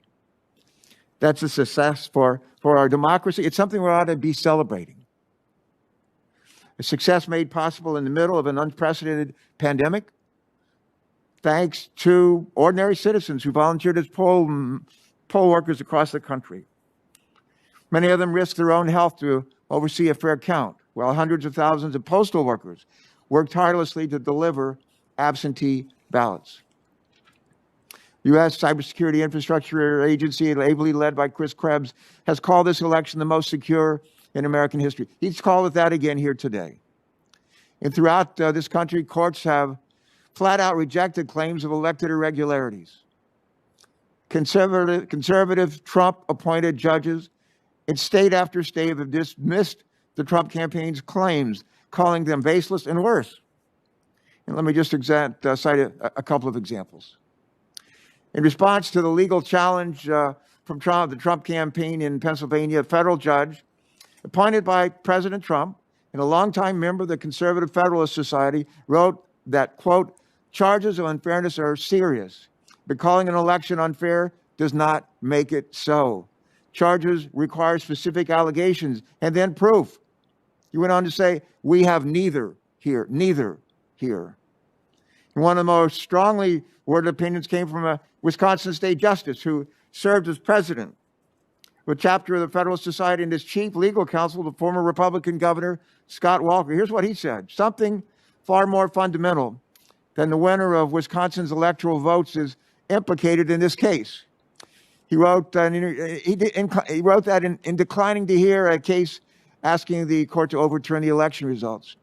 And he went on to say this: at stake is faith in our system of free and fair elections, a feature central to the enduring strength of our constitutional republic, close quote. And to that, I think we should all just say amen. We learned this week that the arguments from the Trump legal team thus far have been defeated 59 times out of 61 in state and federal courts. 59 times, including 9-zip by the Supreme Court, the U.S. Supreme Court, just last week. I'm wearing my mask here from my alma mater, an undergraduate alma mater at Ohio State, where I was a Navy ROTC midshipman. But if the football coach at Ohio State were to go 2-59 over a period of 4 years, he would be fired. He would be fired. And in effect, that's what the voters of this country have done with our president, like it or not. Those 61 cases, at least 59 of them, were not close calls. In suit after suit across red and blue states, in opinions written by liberal and ultra-conservative judges, the Trump campaign's largely contrived allegations have been rejected. 4 years after Donald Trump lost the popular vote by 3 million votes, Joe Biden and Kamala Harris won it by a whopping 7 million votes. And they received 306 votes in the Electoral College just earlier this week, a margin described 4 years ago by candidate Trump as a landslide. But what if the outcome is not as definitive 4 years from now or 8 years from now? What if?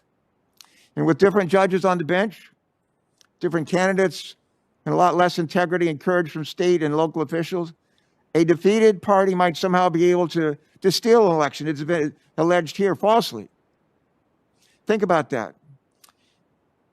It somehow might be able to steal an election.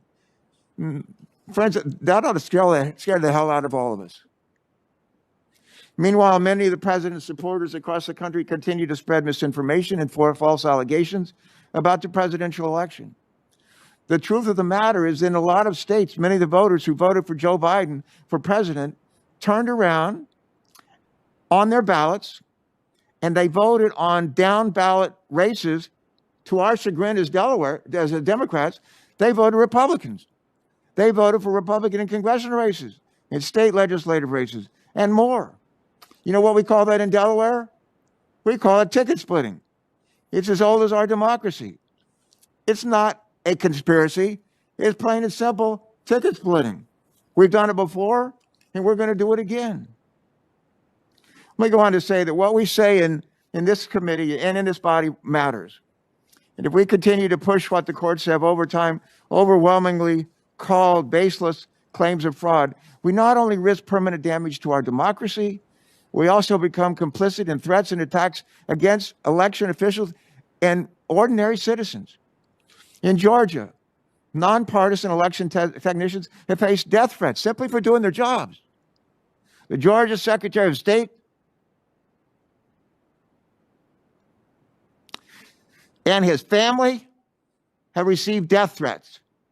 Mr. Krebs, our witness here today, a Trump appointee, has been bombarded with threats ever since an attorney for President Trump's campaign said on national TV, what did he say? He said, Krebs should be taken out at dawn and shot. And just this week, quote, credible threats of violence closed the Michigan State Capitol, and electors in Pennsylvania needed law enforcement escorts when they went to cast their votes. This is not the America that our founding fathers dreamed of. This is shameful. Enough already. We have work to do to get America back on track, starting right here in this Congress, in this House. All of us, Democrats and Republicans here in this body, need to do our jobs. And that's just the beginning. There are over 250 million Americans who need to be vaccinated. There are millions of businesses that need a helping hand. Tens of millions of students who need to be back in school getting an education. hundreds of thousands of hospital and nursing workers who just need a break. But it's going to be hard to move forward as a country with dispatch or as a Congress until we accept the clear results of this election and turn the page. In 1787, colleagues, delegates from 13 colonies convened in Philadelphia to debate the future of our country. You know, they disagreed on a lot of things, but they all agreed on this. They didn't want a king. In responding to arguments for the Trump legal team in Wisconsin, a member of the state Supreme Court there echoed these sentiments recently when she said to them, quote, "You want us to overturn this election so that your king can stay in power? That's un-American," close quote. And you know what? She was right. It is un-American. So, Mr. Chairman and colleagues, our chairman's not sitting here, he's about voting, but when Chairman Johnson, when he became the leader of this committee in 2015, he pledged to run this committee, and I quote, "with a spirit of bipartisan teamwork, respect, integrity, and professionalism." You know, that's been the hallmark of this committee for years, for decades. And those words were reassuring to me. I know they were to our colleagues on this committee, to the staffs that we lead. And a few years later, when the chairman and I worked together to introduce and enact the Bipartisan Presidential Transition Improvement Act, he said, and I quote, "The peaceful transition of power from one administration to the next is the hallmark of our democracy," close quote. Those are words we hope and expect to hear from our leaders. Words that appeal to our better angels. Words that unite us, not divide us. And sadly, I fear that today's hearing may not be truly reflective of those words. I hope I'm wrong. But if I'm not, today's hearing could prove deeply disappointing to me and to the 330 million people that we serve across this nation. Let's not disappoint them. And as we continue with this hearing today, I would just say to our chairman, you ask our witness to stand and take an oath to tell the truth. It's only fair for all of us to hold ourselves to the same standard. If our nation's leaders don't embrace the truth in our daily discourse, then we no longer have a democracy that will endure. Calling an election on fire does not make it so. And spreading misinformation in this committee or any committee doesn't just stay inside these four walls. I'll conclude with this. I began my statement today with the words of Abraham Lincoln. I want to conclude it with the words attributed to Thomas Jefferson. Here's what he said. If the people know the truth, they won't make a mistake. If the people know the truth, they won't make a mistake. So let's tell them the truth. Let's tell them the truth today, tomorrow, and for generations to come. The truth will keep us free. The truth will keep us free. It always has, and it always will. Thank you.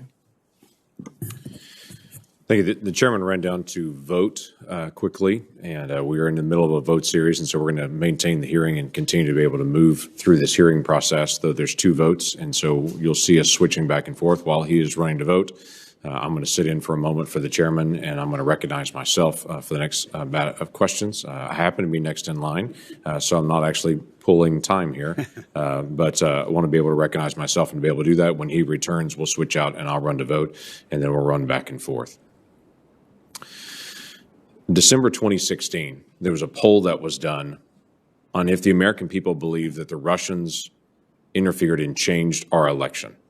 At that time, 32% of the people believed that the Russians had influenced the outcome of the election in December of 2016. Based on that belief and what was going on, there was launched a whole series of hearings. Certainly the Russians were trying to interfere in our elections, but we spent millions and millions of dollars investigating it, going through it, ramping up entities like CISA and others to be able to go engage, to be able to make sure we protect our next election. Senator Klobuchar and I worked for years on election security legislation and worked to be able to get that implemented. We did 6 different public hearings on Russian interference just on that one topic to make sure that we were paying attention to it, when it all started with 32% of Americans in December of 2016 believing the Russians had interfered in our election.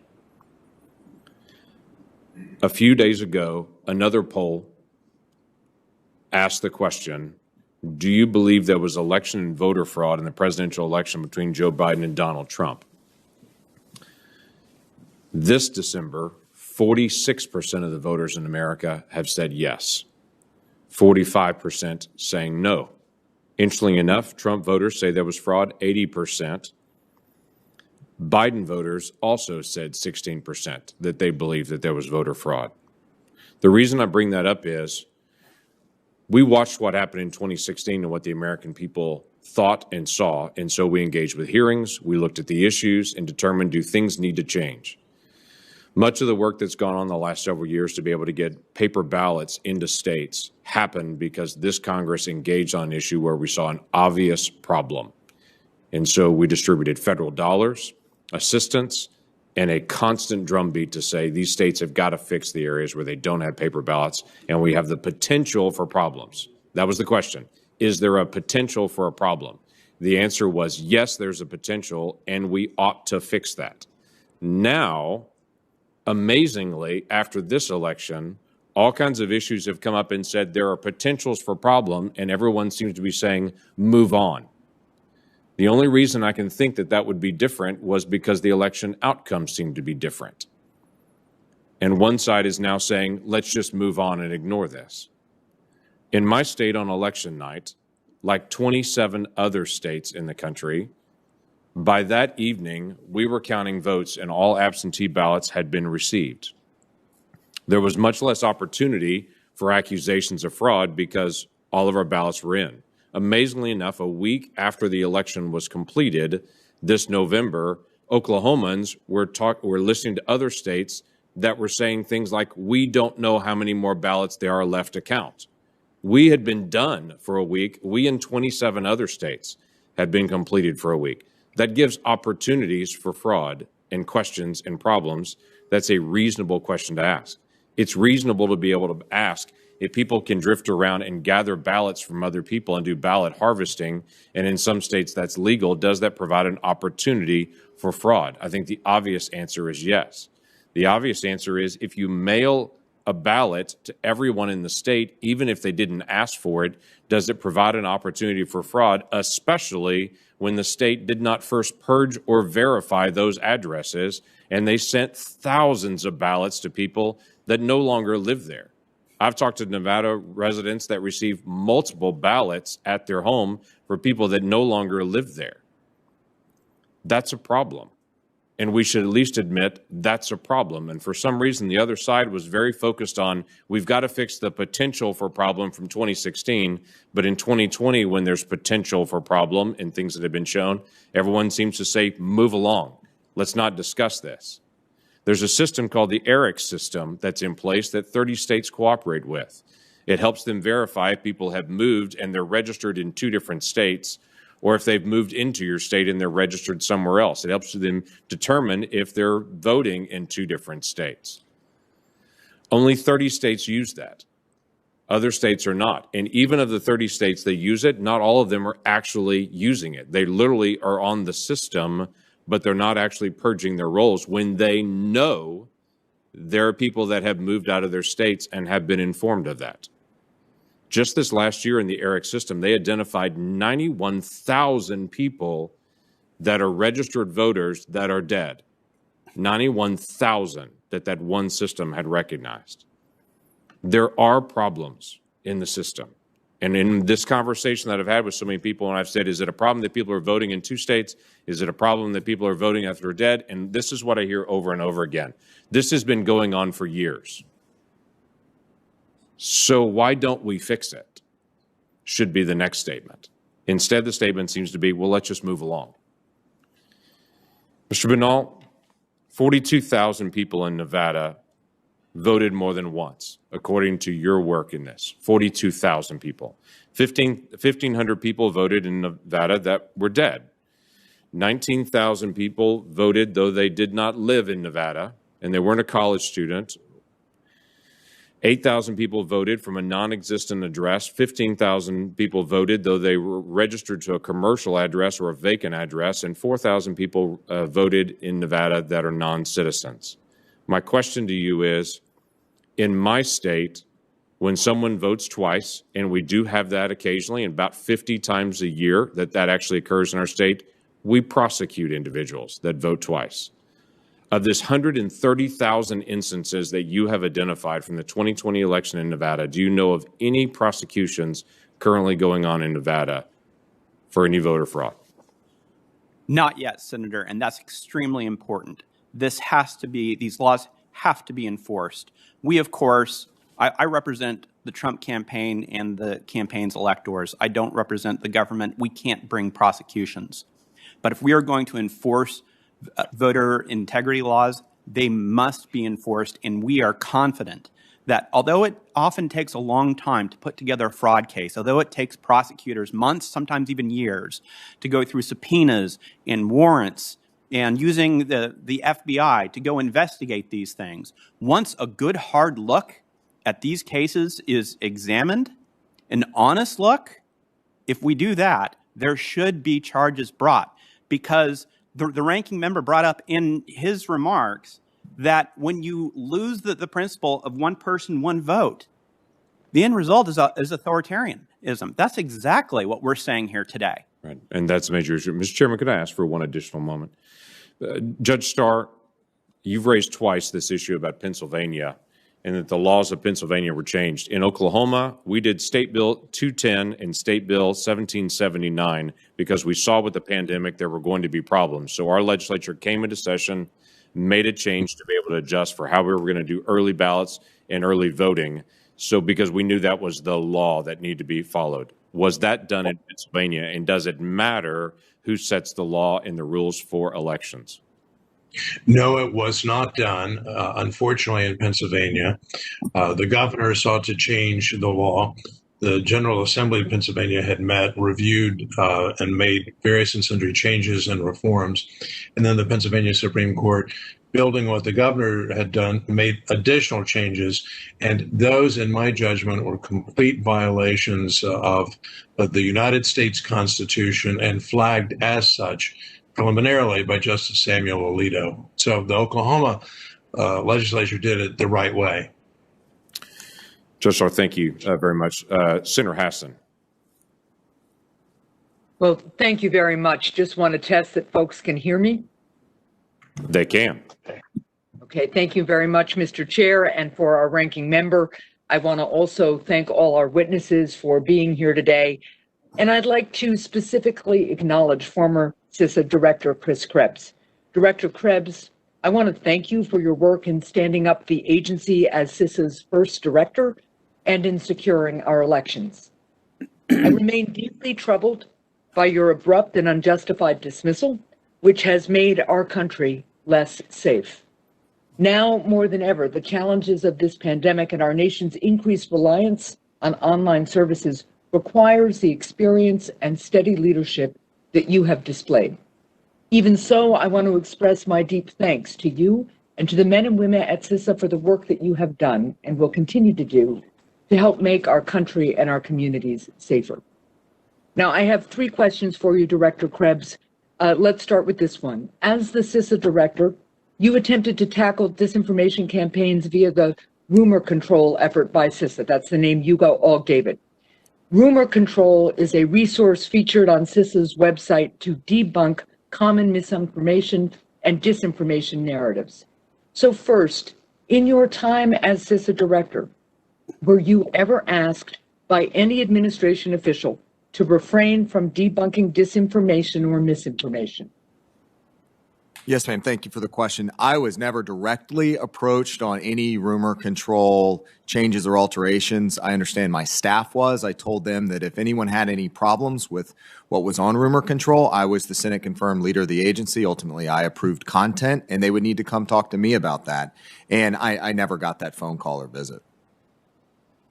But you are saying that staff did report to you that there was outreach from officials asking them to make changes? Yes, ma'am.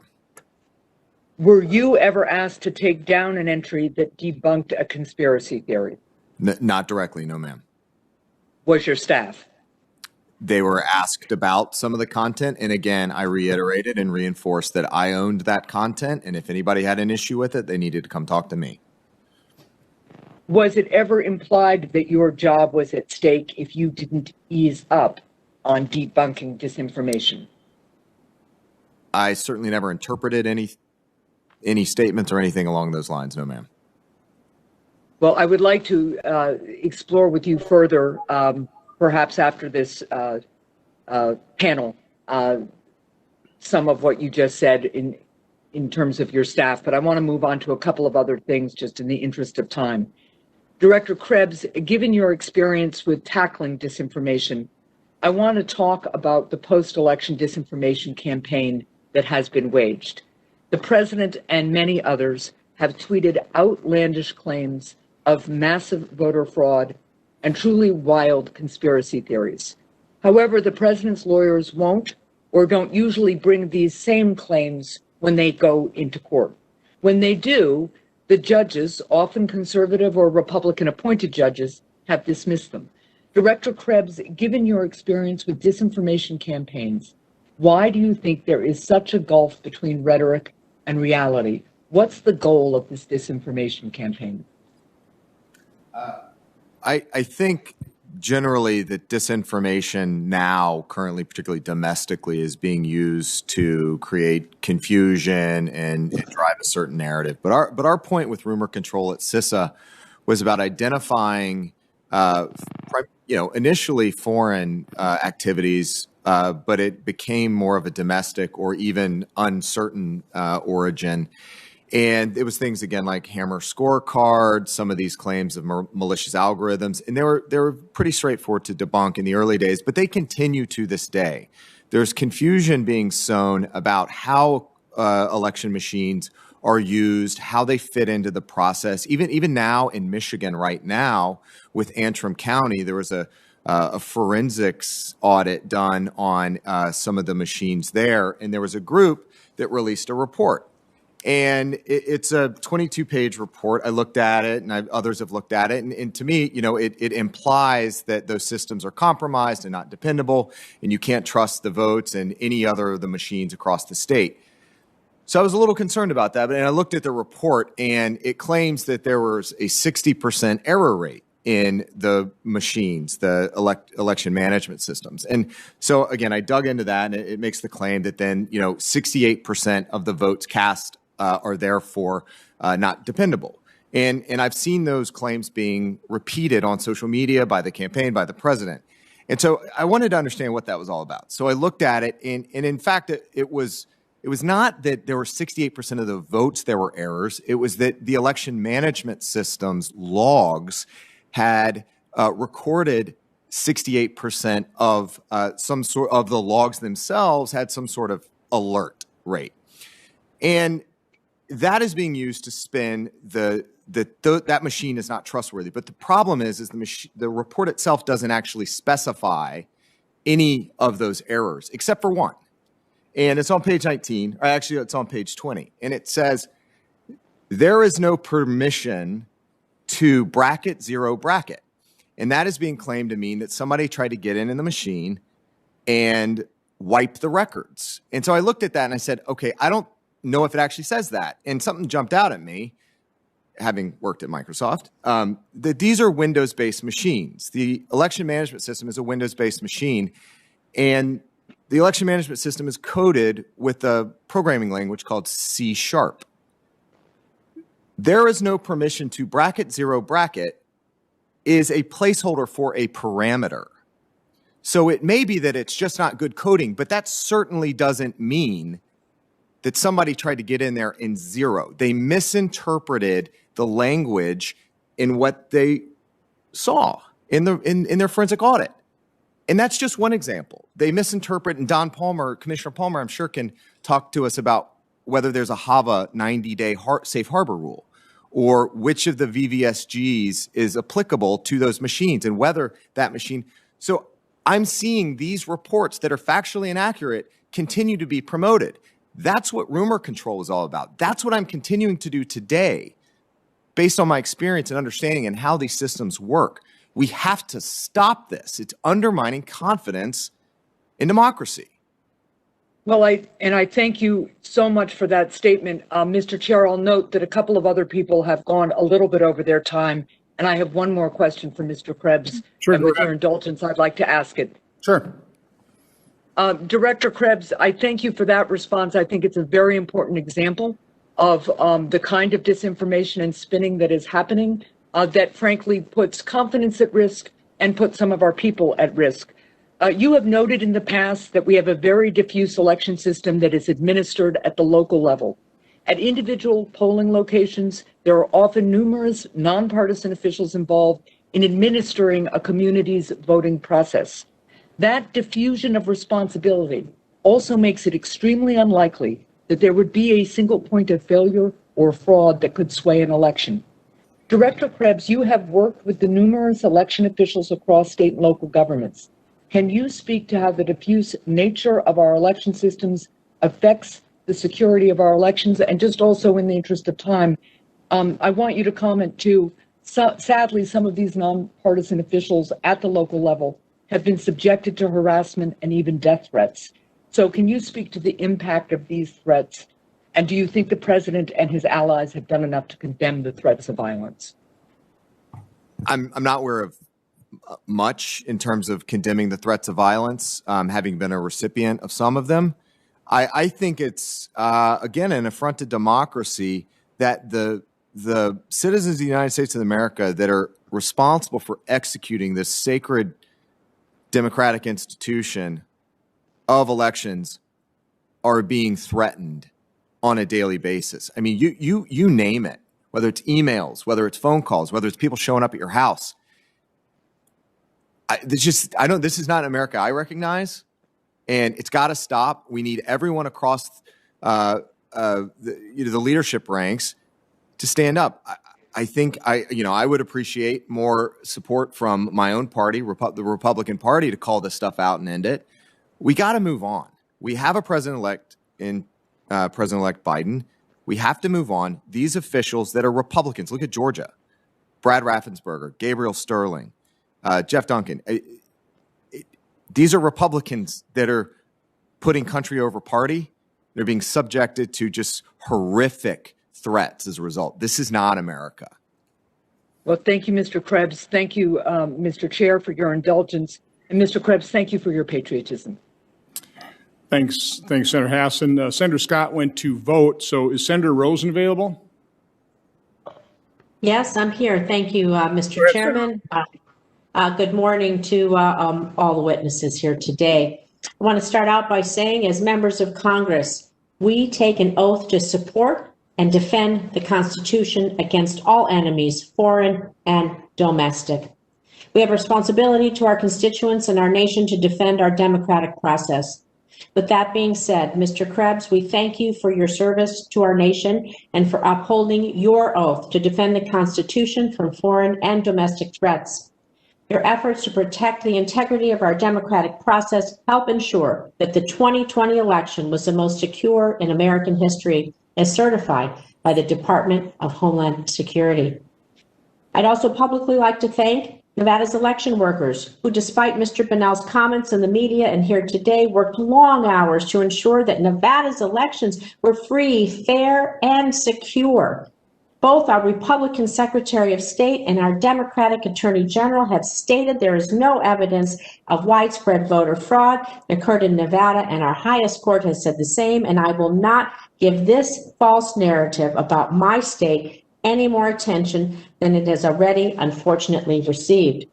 However, we do know that foreign adversaries like Russia have peddled false narratives. September 3rd, the Department of Homeland Security warned that Russia has been spreading disinformation about the integrity of U.S. elections since March. This evidence is alarming. According to Althea Group, ahead of the election, Russian media sources like RT and Sputnik were already pushing the narrative that the U.S. would not conduct free and fair elections. Last month, the Election Integrity Partnership found that social media accounts tied to Russian Internet Research Agency amplified claims of election fraud leading up to the 2020 election. Mr. Krebs, to reiterate, were there any election systems successfully hacked by foreign adversaries in the 2020 election? Ma'am, having been out of the job now for 5 weeks or so, based on what I understood when I left, I'm not aware of any voting machine involved in the casting or counting of votes in this election or the certification process that was accessed by a foreign adversary. Thank you. So I want to just emphasize the difference between election interference and influence. So we know our election infrastructure was secure from interference. I want to turn to the issue of foreign influence campaigns. In your view, did adversaries succeed in amplifying the false perception our election process was fraudulent? And really, can you explain how domestic actors amplified foreign disinformation campaigns and how that undermines confidence in our democratic process? So I think what we saw, I believe it was October 22nd, we did see some Iranian efforts. I've talked about this before, where there were some emails that popped up on that day claiming to be purportedly from at least the Proud Boys that were talking about, sent specifically to Democratic voters. It said, you need to change your registration and vote for President Trump. If you don't, we will find you and take care of business, I guess. The issue there is that ballot secrecy is the law in all 50 states. And so we identified that issue. We isolated it. And then put up a rumor control debunker. And in the meantime, in the ensuing 27 hours, we were able to determine that that was, in fact, an Iranian operation. And I think what was one of the true success stories of the Protect 2020 effort and defending democracy this time around was the fact that rather than, 4 months, in 27 hours, we went from detection to sharing that information with the American people. There is one element that doesn't get a lot of play, though, is that prior to making that assessment, following up on my commitment to our partners in the state and local election community, we held a call with the election officials and said, look, this is what we're seeing. You need to know this. And then we went to the public. Mr. Krebs, I just have about 2.5 minutes left. So I would like to yield the rest of my time to you, because you did take an oath to uphold the Constitution when you were sworn in as director of CISA. And so I want you to address anything that you feel we haven't already asked today and give you an opportunity to speak in the last 2.5 minutes, please. Thank you for that courtesy. Look, I could not be more proud of my team at CISA for the work they did, not just protecting the 2020 election, but in getting through the last 9 months of all the stresses that COVID placed on the workforce and coming to work each day, whether they're sitting at home, out in the field, or the limited folks that came into the office. So that's point one. Point two was I firmly believe that this Protect 2020 effort, working with our partners in the federal government, whether it was in the intelligence community or the Department of Defense, was the single best representation of a unified government effort. Everybody got it. There were no turf wars. There was no parochialism. Everybody was on the same page. So we were defending democracy. The last thing I'll say is that the real heroes here are the state and local election workers out there across the country, the hundreds of thousands of election workers that risk their lives. And that's not a joke, right? There's a global pandemic. There's COVID spreading across the country. They went to work so that you and I could go vote and cast our decision here, contribute to this process. They had to deal with incredible adversity. And then at the end of it, risking their lives, they get death threats for doing their jobs, for standing up, speaking truth to power, putting country over party. That's got to end. We're going to have to move past this somehow. I've said before that democracy, yeah, we survived this, I think. It was strong enough to survive, but democracy in general is fragile. It requires commitment, follow through on both sides. If a party fails to participate in the process and instead undermines the process, we risk losing that democracy. We have to come back together as a country. Again, I thank you for being here. I thank you for you and your teams around the country for keeping us safe and working so hard in this past election. Thank you. Thank you, Senator Rosen. Senator Scott is not back yet. Senator Portman, are you on WebEx?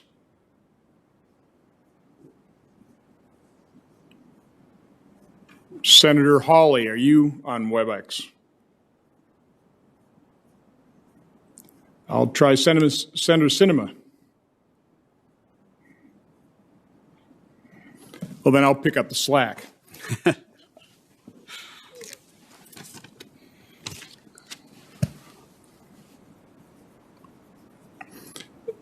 Mr. Binnall, I want to explore a little bit further in terms of what access you did not have to the information you requested to verify this. Again, I value the paper backups, I value the controls, but they're only as good as they're actually used, and they only provide confidence to the extent that it's a transparent process. So just speak a little bit to what you had access to, what you did not have access to, what you're denied, and then go ahead. Thank you, Mr. Chairman. The very sad fact is that we were denied access to almost anything meaningful that would allow us to verify. Can you be specific? Absolutely, Senator. Let's talk about the paper backups on the electronic machines. We were denied any access to those except for from one machine in the entire state of Nevada. We were denied that access. That I wish I could have quoted Mr. Krebs when we were fighting our discovery fights at the in Nevada, saying how important it was to get access to these. We couldn't see any paper backups, and on top of that, the printers on the machine were malfunctioning at such a high rate. We doubt that the paper backups were actually giving us anything of use anyhow. So these paper backups that are supposed to provide such transparency, we couldn't use them. We couldn't see them. We couldn't use they provided us zero transparency at all, except in one machine in the entire state of Nevada. Another example is the fact that we were denied any meaningful discovery in the case in order to go and examine the full extent of the voter fraud. For instance, even when we were able to subpoena the records that led us to discover those 4,000 non-citizens who voted, we couldn't put that into evidence because we didn't get them until the end of the discovery period, and then the court said, well, at that point it's too late. Our discovery period was essentially 3 days. And we were denied any meaningful opportunity to even use in our case the information that we got. And the court didn't even consider those things, unfortunately. We were denied, we tried to be able to understand the code of these machines, to be able to find out, for instance, as the chairman pointed out, whether machines were hooked up to the internet, whether any of that happened, be able to do a forensic review. We brought forensic experts all the way to Nevada, people that could have discovered this information, people that could have told us what happened with these machines, and we weren't allowed near them. We weren't allowed any forensic audit of it. Nothing that could have given us any transparency, because transparency is not political. That's what we've talked about here. That's what we were denied in Nevada, is any attempt to actually find out what happened. Here's the troubling thing, is one of the reasons that they said that we couldn't get transparency on this machine is because they're proprietary. The information, the coding was proprietary. But we're talking about the countings of votes for the office of President of the United States, and they're not going to let us see the code for how they actually coded the votes? You got to pick one. It's either open source, and we exactly know the way that these machines are counting the votes, or you have to go back to a verifiable system to make sure that the results that are being reported are the results that we get from actual voters, because that is where democracy breaks down. That is really the fear that we have of losing democracy, is when it's not the people's votes that are being counted, but fraud that's being counted. And we can't just pretend that the emperor has any clothes if he doesn't. We can't pretend that we have a clean election when there's evidence to the contrary. And the way that we get that is through transparency. And we were denied that in Nevada at every single turn. We had a clerk who, a registrar of voters, who literally dodged our subpoenas. We had the holiday weekend over Thanksgiving in order to serve subpoenas. They locked the doors of the offices. He locked himself in his house. He refused to accept a subpoena. That same registrar of voters, we have a whistleblower that says he was wearing a Biden-Harris pen to inspect voter sites. This isn't something where we're trying to attack officials. We're trying to say that we have to make sure that it's nonpartisan, that we have to make sure that there's transparency. And you can't deny transparency at every turn, Mr. Chairman. Mr. Krebs, real quick, mindful that, again, all this testimony is under oath. So what you heard from Mr. Binnall is testimony under oath. Does that trouble you? And in your assessment, this is the most secure election. Again, I'm all for paper backups. I'm all for those controls. I think if used, it works. We have a system of advocacy in terms of a legal system. You advocate for one side. It's a combative system, but both sides have to have information. Does that trouble you in terms of lack of transparency that Mr. Binnall is testifying to under oath? I think a couple things here. One is that in Commissioner Palmer's opening statement, he talked about the certification process, the voluntary voting systems guides, the certifications that happen at the state level, the logic and accuracy testing of these machines, the parallel testing that happens the day of or during the election process, the sampling and forensic audits. We saw Georgia do that with a number of their machines to ensure that the hashes matched what they expected. I do think that yes, we need to make sure that working with these vendors that we have the appropriate insight and transparency into the process. Certainly, I think we need to have a conversation on what the appropriate auditing process looks like. I have seen some auditing that is not necessarily up to snuff, so we need to explore that a little bit more fully. But again, if you've got, we're talking about paper backups, but we're also talking about paper ballots. But again, only if they have. He just said they didn't have access to ballots. I'm not. All I'm asking, does that trouble you that there wasn't that kind of a transparency, or are you challenging his testimony? Oh, of course not. So again, this system is, we only have confidence in it if it's completely transparent and somebody who's challenging results has access to the information. The paper ballot backup can have their forensic experts take a look at the computer systems, and that wasn't afforded. I'm just asking, does that concern you? I think that there are multiple controls in place throughout the system. If there is a legal mechanism at the back end that allows for independent third-party auditing. But that's the problem. The legal system didn't allow for the transparency. Okay, you can talk about all these controls up front, but then in the end, where there are affidavits signed and people are making charges, when you can't obtain the evidence to actually try it in court, and your evidence is denied in court, do you understand how that frustrates people? And that's the problem. That's why there's suspicions, because this was not, in so many cases that we've heard about, a transparent process. But with that, I'll turn to Senator Scott. Thank you, Chairman Johnson. And I want to thank Chairman Johnson for taking all the heat for hosting a hearing like this. I think it's the right thing to do to get people to feel comfortable that our elections are free and fair. And if this one wasn't, that the next one will be. This is 2 years ago I got elected. I won election night by 54,000 votes. And Chuck Schumer sent a lawyer down and basically said, I don't care what the votes are, we're going to win through the courts. And we went through unbelievable number of lawsuits.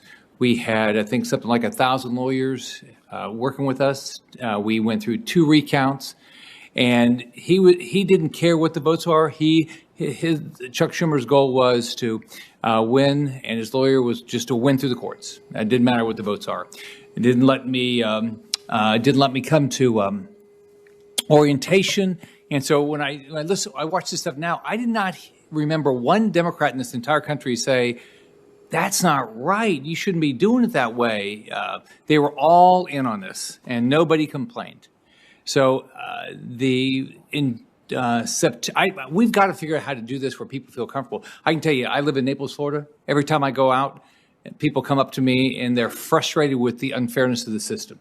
Now, of course, these are people that wanted Trump to win. They think that he lost unfairly, but they're mad. They're mad that because they hear about what happened in Wisconsin, they hear about what happened in other states, and then they're furious that they think the whole system's rigged. So one thing I did is in September, I put out a bill called the voter ID. We do absentee ballots, and it actually works in Florida. You have to be a registered voter. Your signatures have to match. You have to get your vote in, ask for your vote early. You have to get your vote in on time. It's your problem if you don't. It's not somebody else's. You don't get to vote after the fact. Your vote doesn't get to come in after the fact and somebody count it. Although 2 years ago, the Democrat lawyer tried to do that. And we know that we get the votes out on time. We did it this time. So it seems to me that if we want people to feel comfortable in this country that these elections are fair, you have to show your ID. You can't be doing same day registration, because how can you tell if somebody is legal, illegal? I mean, how would you know? Do they live in that state? How would you know? You got to let people be able to watch ballots being opened. We had 2 election supervisors that were removed because of what they did in my election. And they were clear. They completely violated the law. And they found and tried to count 95,000 ballots after election night. Not in my favor, of course, in the Democrats' favor. So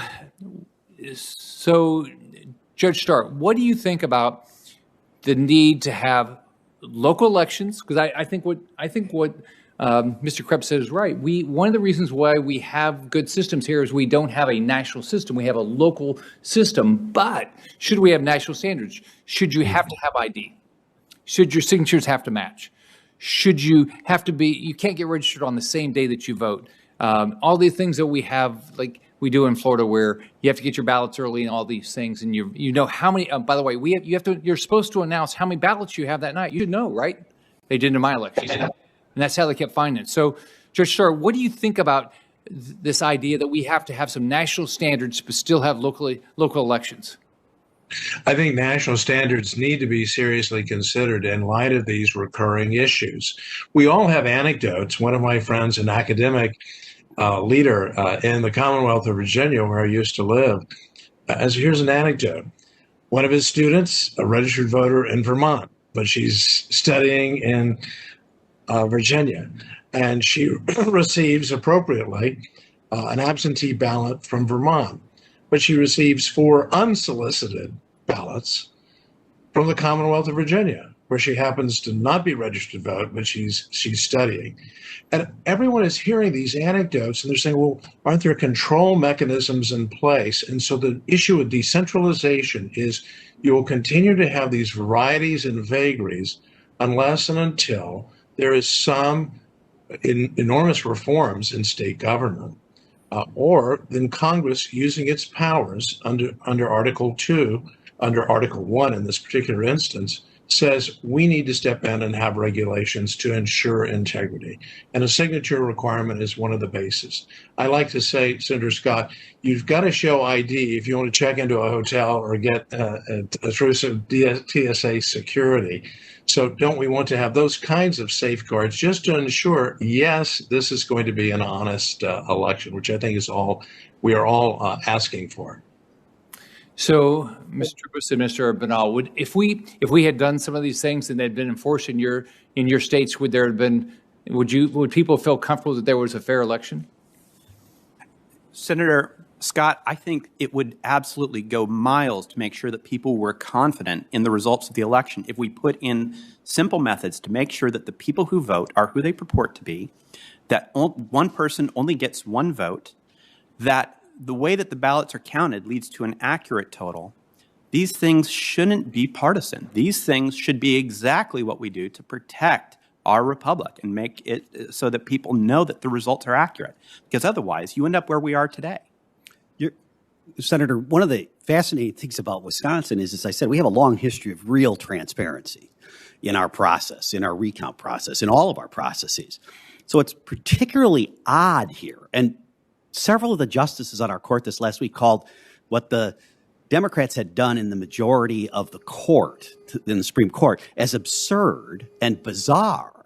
And the reason they referred to it that way is they said, the issue here is what confidence do people have in the election process?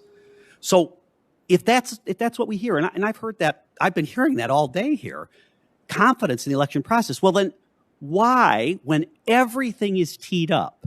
I mean, I'm a former judge. My co-counsel is a former president of the state bar. We had teed up everything. We absolutely, you knew the names, addresses, wards. You had exact records.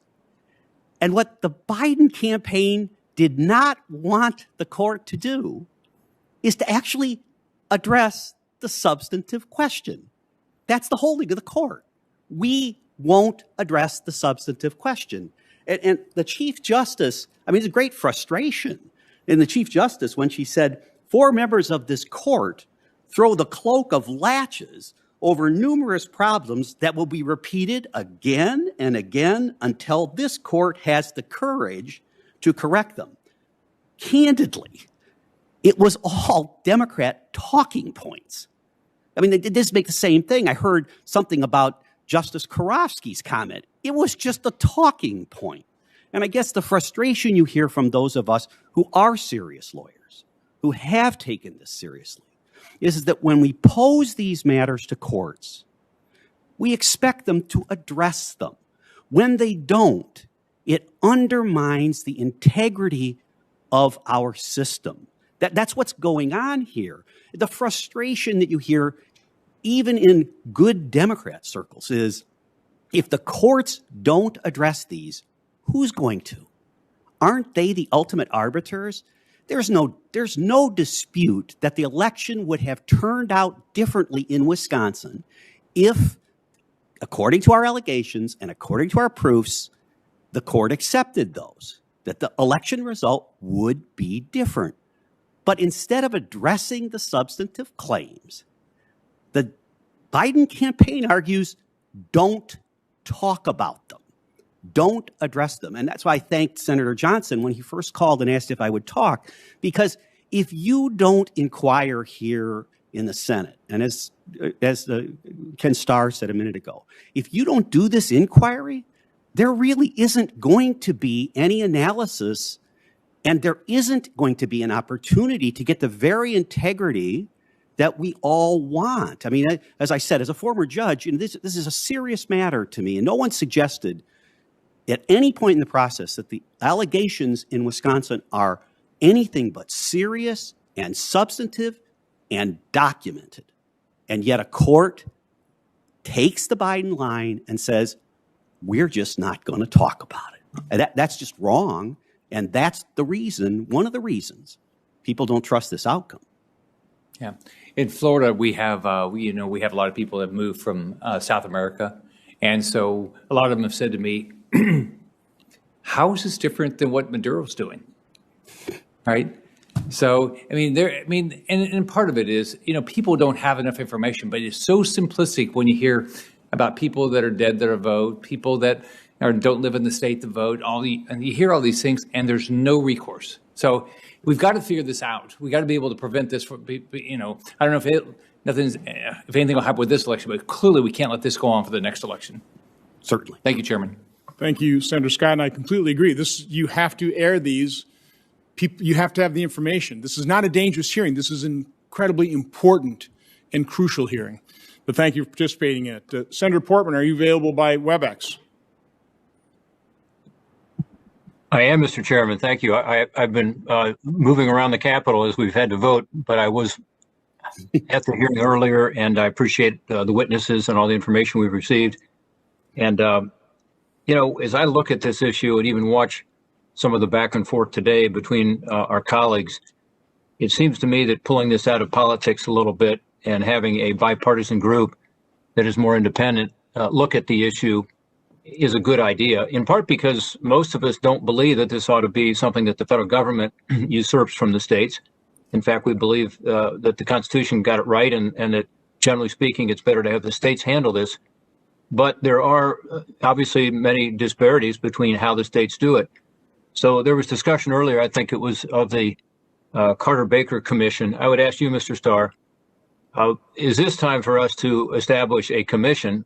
I've been involved in some of these commissions. I've been a commissioner and co-chaired some that have worked, some that haven't worked. But often they can be quite effective at sort of taking the partisan poison out of an issue and addressing it in a very straightforward way. If you had a distinguished Democrat and a distinguished Republican and commissioners who are dedicated to increasing the confidence in our elections, do you think now is the time for us to establish such a commission that could report with plenty of time before the next midterm election and help to give the states a sense of direction and perhaps even a template of best practices? The short answer is yes. In light of the acrimony and the division with respect to the 2000 election, bringing together Jimmy Carter and former Secretary of State Baker was, I think, very efficacious. They made thoughtful recommendations, but they bring attention and shed light on what the issues are. And so, yes, I think taking it out of what is clearly continuing to be a highly bitter and acrimonious discussion, and to say to the American people, we're going to take a look at this, and we're going to try to, in fact, improve in the great spirit of reform. We want honest elections. Abraham Lincoln, the subject of the fraudulent mail-in campaign. Let's not lose sight, even though I'm thankful that foreign interference and so forth, and I very much admire Mr. Krebs and all that. But we're really talking about down in the boiler room, so to speak, of American elections. And that's where I think these reforms need to be, and safeguards need to be in place. Well, thank you for that. And I'm looking forward to working with one of my Democratic colleagues to try to promote this idea. We've had some discussions of it already. And I think, again, today, what we've heard is indicative of the degree of intensity on this issue and the need for free and fair elections. I think everybody agrees with secure elections, absolutely. And you mentioned Mr. Krebs. Chris, thank you for your service at CISA. I agree with what was said earlier about the fact that during your time there, you were instrumental in building up our defenses on the cybersecurity side. Particularly, thank you for working with Ohio Secretary of State Frank LaRose so well. Frank LaRose and you, I think, we're able to provide some examples for other states, as I understand it. You can speak to that. But we have in every county in Ohio the so-called Albert Intrusion Detection Monitoring hardware, which is designed to detect suspicious cyber activity. Can you comment briefly on the benefits of using this kind of detection and monitoring hardware and how it worked? Yes, sir. First off, I want to thank you for actually just the state of Ohio. For some reason, in my senior staff in my front office, two of my top 3 advisors happen to be from Ohio. So you're doing something right there. The Albert systems are intrusion detection. I'm going to put on my mask after you said that, since Harper had his Ohio mask on earlier. So the Albert systems are intrusion detection systems that effectively sit on the network, sit on the wire, that capture traffic, that we can work with our intelligence community partners and develop what's known as signatures, looking for known malicious activity or known interaction with suspicious IP addresses, just looking for bad interaction. And it gives us a good insight into what sort of behaviors may be happening on those networks. And they are actually pretty key after the 2016 election. Once we were able to get a sense of what was happening in Illinois, we could load up some of those signatures and then go do forensics. It is a passive system. It's a forensic system. Where we need to go, though, is building on the trust we've developed through the Albert sensors and through the ISAC and through the coordinating councils, is start deploying more advanced technologies. And I'm specifically talking about some of the endpoint detection and response capabilities that'll actually sit on a computer in a state and local office and be more of a real-time monitoring and mitigation capability. That's how we continue moving forward. We need the same capability in the federal government. We're not there yet, but we have to continue advancing. And I think Congress... I'll stop. Yeah, Chris, and I, again, as you know, I've talked about this. I appreciate what you did for elections. I also am very concerned that our federal government is not up to the task generally, and that's another topic for another hearing, perhaps one where you'll be back to testify. But look what's happened just recently. In the last week, we found out that a very sophisticated group of hackers got into the computers of some of our most sensitive agencies, and so we obviously have a lot of work to do. And I'm not suggesting that CISA was at fault there. But on the other hand, I think we have not yet given even CISA adequate resources and authority to be able to handle all these issues, not just the election issues. But obviously, we have a huge problem right now with cyber attacks, and we don't know all the details yet. And I won't ask you to get into stuff you don't know about, but it was a massive cyber attack on federal agencies that undercut our national security. We know that. By the way, Senator Paul earlier talked about the fact that there has been some lack of understanding between what you testified to and what you stated as to the election being secure from cyber attacks, and this notion that there were not instances of irregularity and fraud in this election, which of course there have been in every election in the history of our country, and there were in this election, and we've heard about some of those today. Is Senator Paul correct? And I guess I would slightly amend what he said. He said that your focus was just on foreign adversaries. My sense is your focus was not just on foreign adversaries, although you feel fairly confident that that did not happen this time. And obviously, based on what happened in 2016 with the Russians, this is good news. But also with regard to domestic cyber attacks, is that what your report was about? Is he accurate in saying that? Yes, sir. So, when you come into federal office, you pledge the oath to uphold and defend the Constitution from threats, foreign and domestic, and that's what we did. The focus of the statement, the joint statement, was security. It was secure. I think terms have been conflated here, alleging that we were speaking to the fraud aspect. We absolutely were not. We were talking about security, hacking, manipulation of these machines. That was the thrust of the statement. Yeah, I think that's very important to point out. And I think a number of people were confused about that, including perhaps some folks in the administration. Post-election, there's been a lot of talk about signature matching. And I'll end with this, Mr. Chairman. I know we're getting over time here. But in Ohio, what we do is, and we've been doing this for 15 years quite successfully, we send out an application for an absentee ballot. It's then a no-fault absentee. That's how I vote. But you have to send in an application including a signature. Those signatures are checked. Then the signature on the actual ballot, once you receive the ballot, you send that in. You have another signature, that's checked. And then, of course, the two are compared. They also, in Ohio, have access to other signatures if there is some confusion as to whether it might be the right person or not. Could you, Mr. Krebs, or others, perhaps comment on that system? Is that a good way to ensure that you have the protection that we all want to have, that the person who requested the ballot is an eligible voter, and that the return ballot was completed by that same person? Not an expert on the system. Seems reasonable to me. Anybody else want to comment on that? Sir, this is State Representative Frank Ryan. I would tell you that that is a good system, and that would alleviate a significant number of the concerns that I had in the election. And based upon some of the comments that were made by many of the senators and the testifiers, I would indicate that we saw a major problem with the dot-com bubble in 2001, which led to the Sarbanes-Oxley bill, much of which is the basis of my testimony today. Then in 2008 and 2009, we had the crisis that happened in the banking industry with the no documentation loans. We saw how that worked out and led to the Dodd-Frank bill. I would hope that would happen in 2000 elections and in the Abraham Lincoln election, in this most recent one in 2016 and 2020, there would be similar legislation that could help us restore the confidence that people have that there's some degree of uniform perspective about the requirements that each of the states needs to be able to comply with. What Ohio is doing would have alleviated a major amount of the concerns I had when we had a Supreme Court that decided to legislate from the bench. And Mr. Chairman, if I may say just a word, and that is, I think what Senator Portman, you have identified is a best practice. And it certainly qualifies as one of the things that perhaps a commission, if one is founded, could say, we have canvassed the entire 50 states, and here are the best practices. The recommendations could be based on experience as opposed to simply theoretical constructs. Let's just see what has worked in the various states with reputations for honesty and integrity. Yeah, that would be the objective. Thank you, Mr. Starr, and thank you, Mr. Chairman, for your indulgence. Thank you very much, Senator Portman. Now, on behalf of the chairman, I'm going to recognize myself. So thanks to the witnesses for being here. I just want to say how important it is that we're having today's hearing. Let me just give you an example why. Yesterday, I'm from the state of Missouri.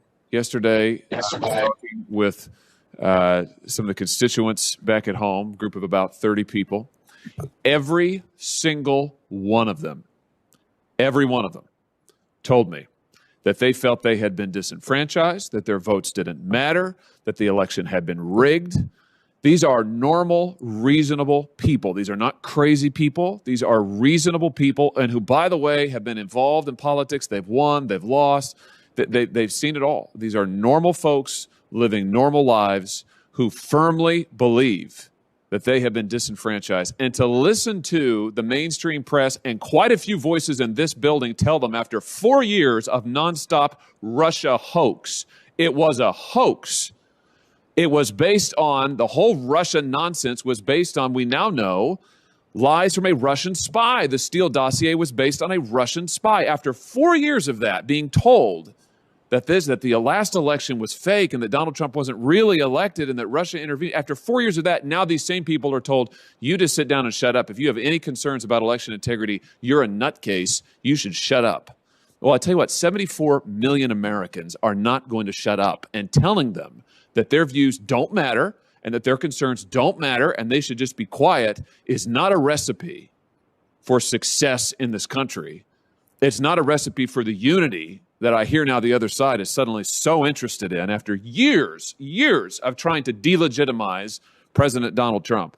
So suffice it to say, I'm not too keen on lectures about how Missourians and others who voted for President Trump and now have some concerns about fraud, about integrity, about compliance with the law should just be quiet, and that they are somehow not patriotic if they raise these questions. I mean, it's absolutely unbelievable. Let me talk about the First Amendment. Judge Starr, I want to begin with you because I know that you have spent much of your life as a litigator defending the First Amendment. Have you ever seen anything like we saw in the closing days of the election when you had the biggest corporations in the history of this country, the most powerful corporations in the world, Facebook, Twitter, working with the Democrat campaign to suppress legitimate reporting on Hunter Biden, who we now know is under federal investigation for criminal wire fraud, tax evasion, other things? Have you ever seen anything in your career like that, Judge Starr, where we have these giant corporate conglomerates censoring and suppressing news directly bearing on an election weeks beforehand, and doing it apparently in conjunction with one of the major political parties? Have you ever seen anything like that?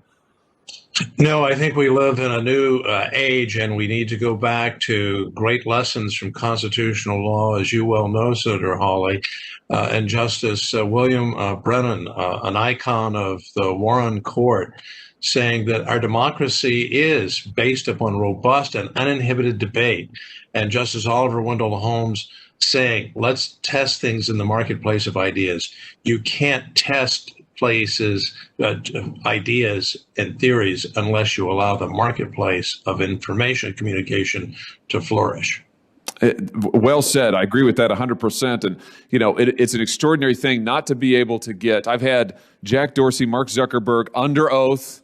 We've asked them, did you coordinate with the Democrat campaign? How was it that within minutes of this story breaking, that both of those major corporate giants decided that they would suppress this story, and exactly what the Biden campaign wanted them to do? They won't answer questions. I've asked the FEC to determine whether or not this was an illegal campaign contribution on the part of these corporate entities. And I just can't fathom why anybody who cares about free speech in this country would be fine with these mega corporations controlling what people can and cannot say and trying to intervene in a presidential election. Let me ask you, Judge Starr, about something else. Let's talk a little bit about mail-in balloting. In your written testimony, you discussed the findings of the Carter-Baker Commission. You've mentioned that again here today. That commission commented on the use of mail-in ballots after the 2000 election.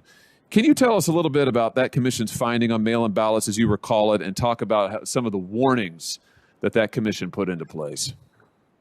Yes, the commission was referring to absentee ballots, but of course, in light of what has happened in this presidential election, we're now talking about the unprecedented use of mail-in ballots. And their concern and their warning of former President Carter and Secretary of State Baker is that this is a mechanism or a platform for fraud and abuse. Be careful about it. Have safeguards in place. And I think that's at the bottom what some of these concerns are. How did dead people vote, accepting that allegation from Nevada? It is because of inadequate safeguards. The dead person didn't walk into the ballot, into the voting booth and vote. Someone voted for him or her. We have to have those safeguards in place. And that's what the commission was saying and issuing that fervent warning that it may get worse in a deeply divided country. In 26 states, as I understand it, when it comes to mail-in voting, Judge, 26 states now in this country allow third-party ballot harvesting of mail-in votes.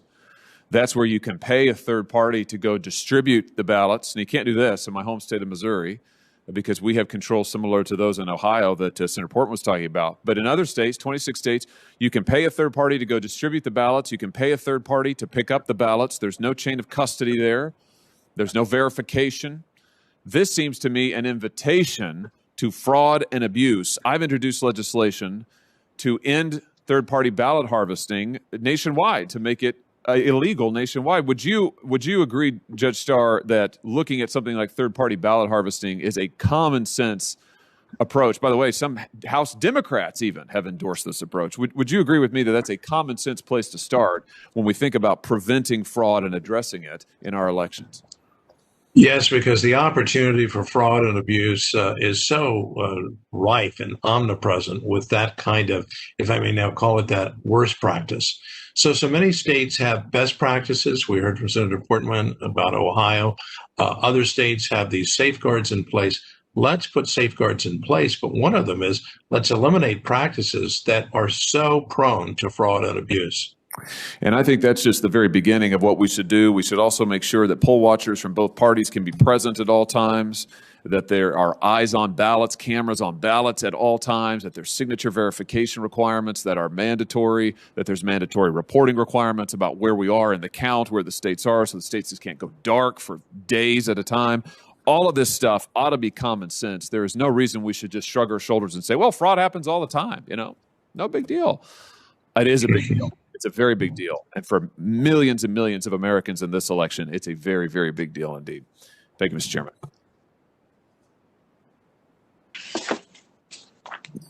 Thank you, Senator Hawley, for your questions and for standing in. Based on one question and the answer from Judge Starr, I just want to read from my opening statement from last hearing.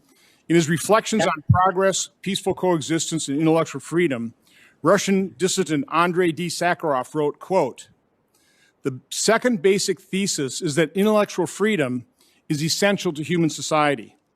Freedom to obtain and distribute information, freedom for open-minded and unfearing debate, and freedom from pressure by officialdom and prejudices.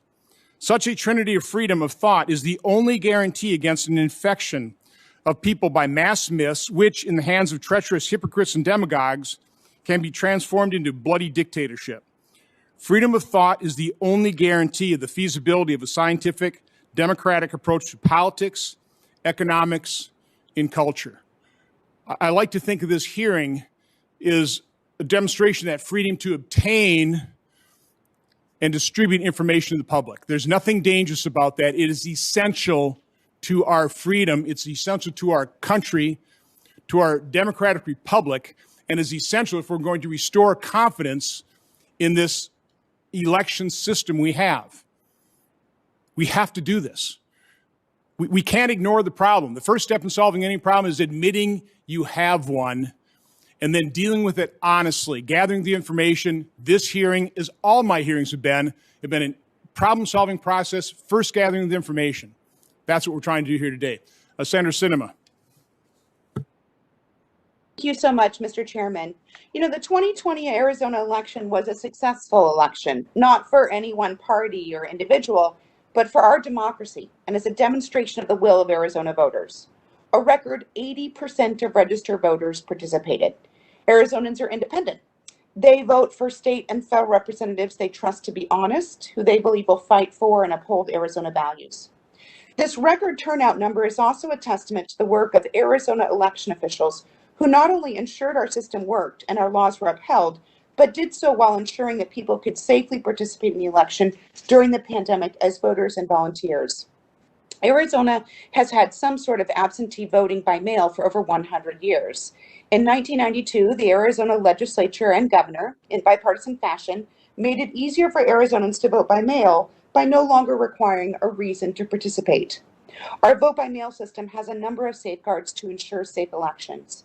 Ballots are mailed out 28 days prior to the election, and each ballot has a tracking mechanism. We use tamper-resistant envelopes, and ballot drop boxes have specific security requirements.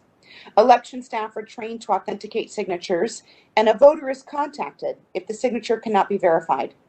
Arizona also has severe criminal penalties for ballot tampering or for throwing out someone's ballot. In 2018, when I was elected to the United States Senate, nearly 80% of Arizona voters voted early, most of them by mail. In 2020, that increased to 88%. That's 2.9 million votes moving through the postal system in Arizona. Arizona's postal workers put in long hours, many working 65 hours a week for weeks on end, to ensure that ballots got to voters and were returned by state deadlines so they could be counted. Even though many postal facilities in Arizona are short-staffed right now, these essential workers didn't shy away from the challenge or the need to protect our democracy. Arizonans know it takes time to count our votes and determine election winners. When I was elected to the Senate, I was declared the winner 6 days, but it took 12 days to finish counting the votes. Now, that's not an indication of fraud.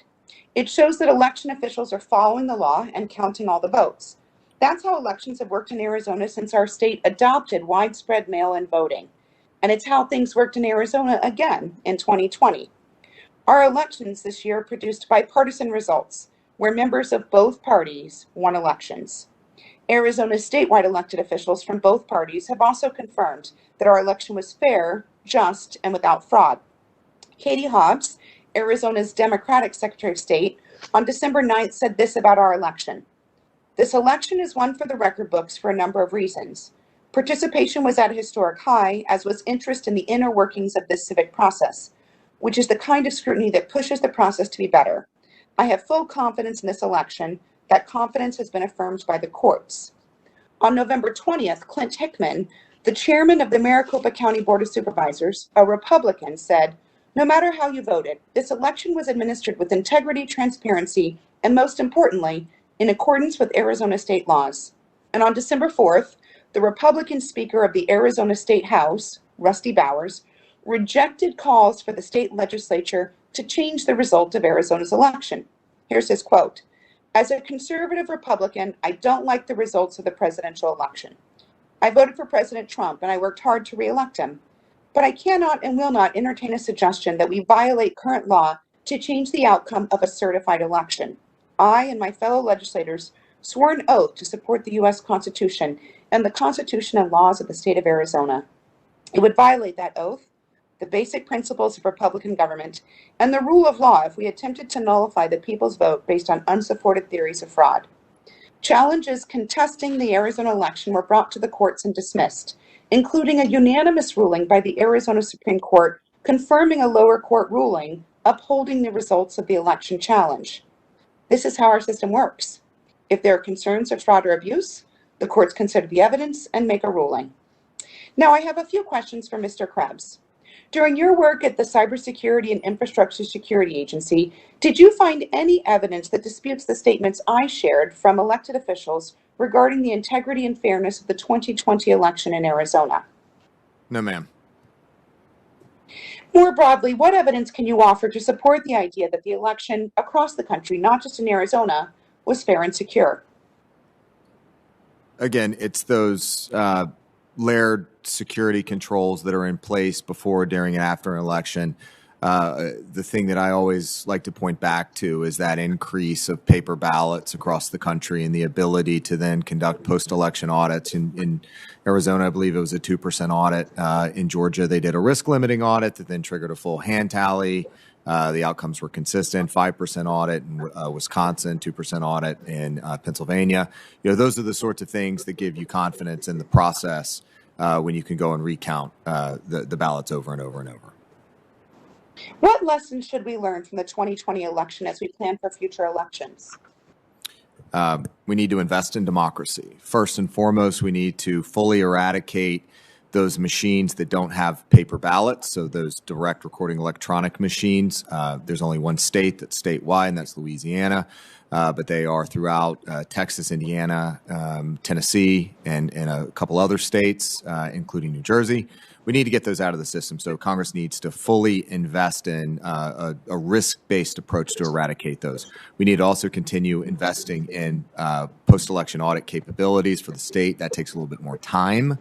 And then a steady stream of funding and grants on a regular basis, not every 10 years or every 4 years, but on a regular, dependable basis to support elections. And along the same lines, we need to fully fund and support the Election Assistance Commission. They're a critical tool to helping the administration of elections. And lastly, and this is my pet project here, we need to reinvest in civics education and K through 12 throughout the country. We have to continue educating our children on what it means to be an American and the democracy that we're enjoying here. Thank you. And my last question. Early in this election cycle, CISA and the FBI highlighted a potential threat that foreign elements could pose to the U.S. election system through disinformation campaigns. Looking back, did the U.S. do enough to prepare for this threat from both foreign and domestic actors? Ma'am, we had the distinct advantage this time around of having about 3.5 to 4 years to prepare for this election. And that's in comparison to the prior administration. They only had about 4 months. We had 4 years. I know my team, we took every moment of the day to think through any number of scenarios. I've talked about it often that I was paranoid, that we were looking for every angle that we possibly could. And I think that ultimately benefited us from a preparation perspective when it came around, and that we had a full range of scenarios we'd work through that we'd improve security at the state level. But ultimately, it came down to those perception hacks. It came down to disinformation. And I think rumor control was an incredibly valuable tool that we need to think about from a government-wide perspective, how rumor control, I've said rumor control as a service. How can we use rumor control to help ensure counter disinformation on the vaccine for COVID as it rolls out? Those are the sorts of things we need to be thinking about. Thank you. Mr. Chairman, I overextended my time. I yield back and thank you for your indulgence. Well, thank you, Senator Sinema, for participating. I do want to just warn Mr. Palmer and Mr. Ryan, first of all, apologize for not having maybe any questions directed your way. I will, at the tail end of this, have another quick round of questions here. Senator Peters has some. But I will ask you a couple questions. Then what I will tell all the witnesses as a final summary, this actually I got from this technique from Senator Carper, is we'll give you each an opportunity to make kind of a final statement, things that either you weren't asked that you wanted to be asked about, or something that you just think needs to be said during this hearing. So we'll do that, but I'll first turn it over to Senator Peters for some extra questions. Thank you, Mr. Chairman. A question for Mr. Krebs.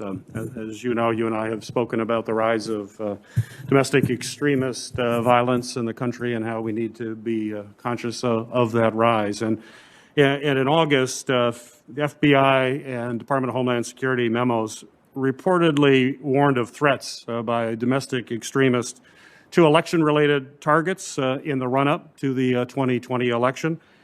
Unfortunately and sadly, these warnings seem to have been well warranted. Since President Trump's false claims of widespread voter fraud, local election officials across the nation have faced harassment. Some of them have faced death threats against themselves and their families. In Michigan, our Secretary of State had protesters surround her home while she was decorating it with her young child to get ready for Christmas. According to local law enforcement, many of those folks were armed.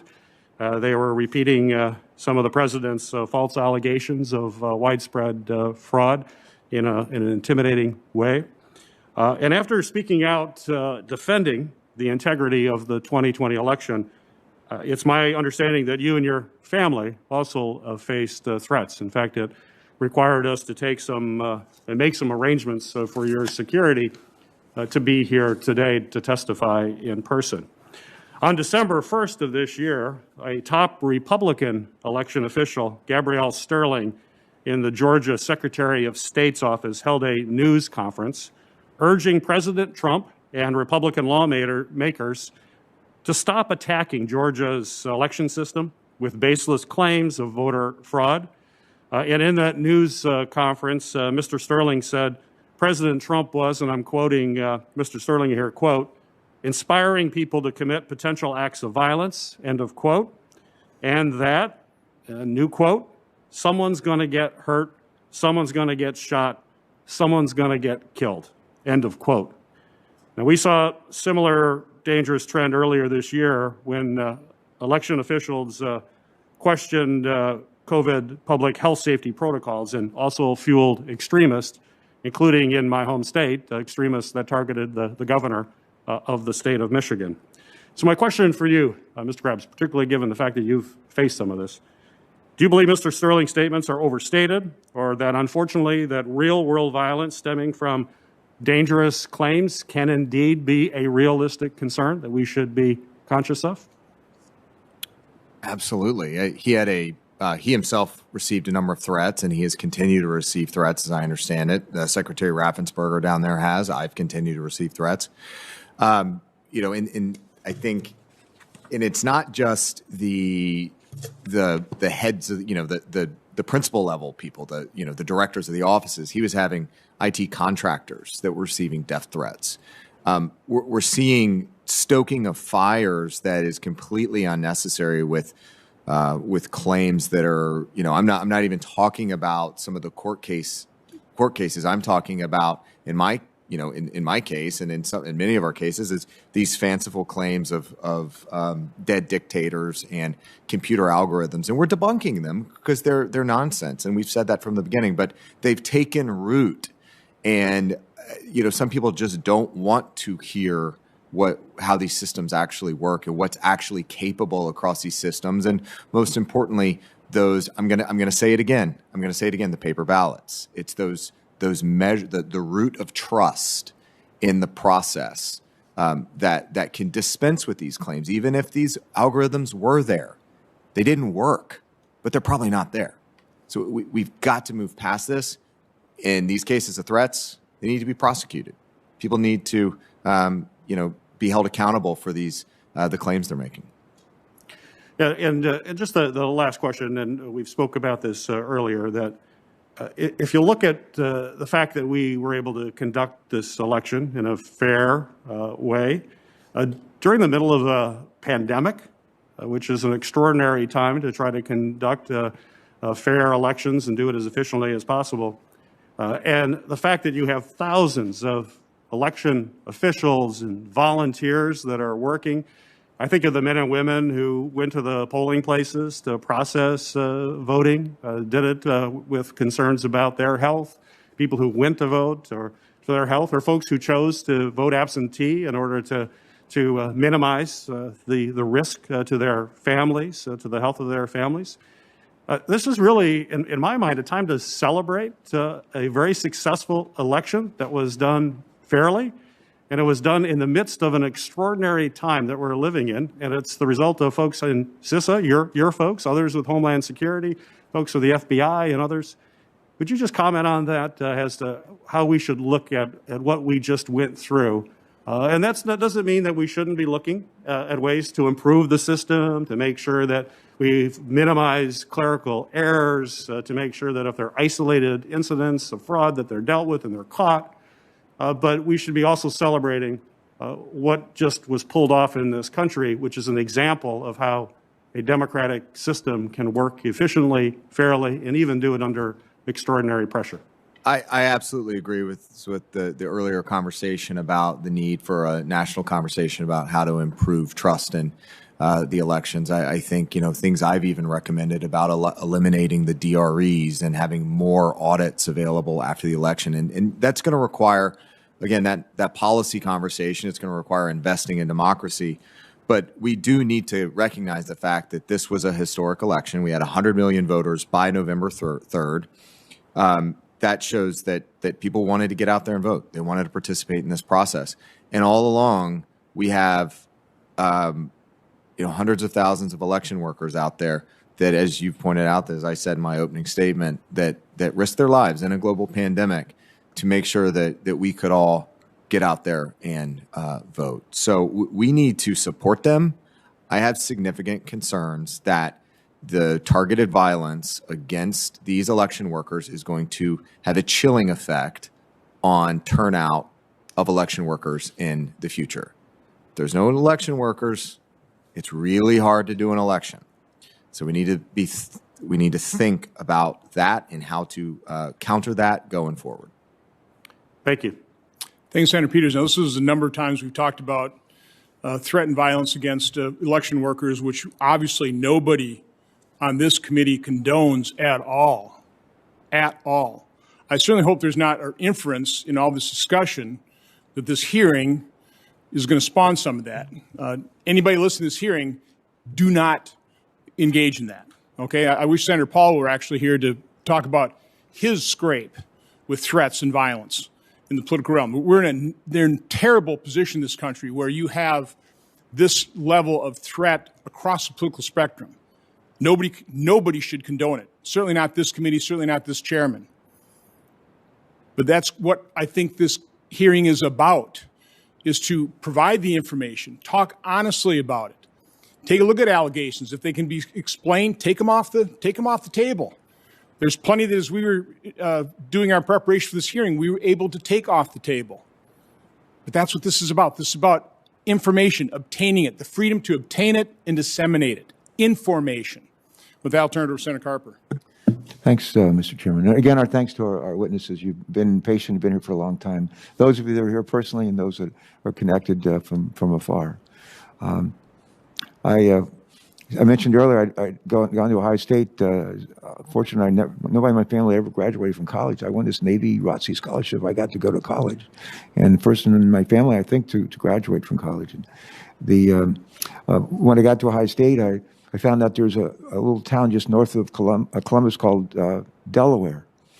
And so my 4 years at Ohio State, I'm thinking of Delaware. I'm thinking, it's a little town just north of Columbus. And then I found out later on it's a state. And when I finished up my active duty at the end of the Vietnam War and moved from California to Delaware to get an MBA, I learned that on December 7th, 1787, December 7th, 1787, Delaware became the first colony to ratify the Constitution. And then 12 others followed suit, and we ended up with a country that prevails to this day. A little bit of a student of history, I know we all are, but one of the things I learned about the framers, the Constitutional Convention up in Philadelphia, just north of where my wife and I live, our family lived just north of Wilmington, is they disagreed on a bunch of stuff. They disagreed on a bunch. Probably the hardest thing for them to agree on, as it turns out, was should there be a judiciary? Article 2, I think it is, but should there be a judiciary? And if so, who's going to pick the judges? And they argued and argued for days, weeks, trying to figure it out. And somebody came up with the idea and finally said, it shouldn't just be the Senate, it shouldn't just be the House. It ought to be the president to appoint with the advice and consent of the Senate. And so they voted on it, and they voted it down. And they, whenever they'd run into an impasse up in Philadelphia, they would bring in faith leaders to come in and pray for wisdom for our framers. And they did that again.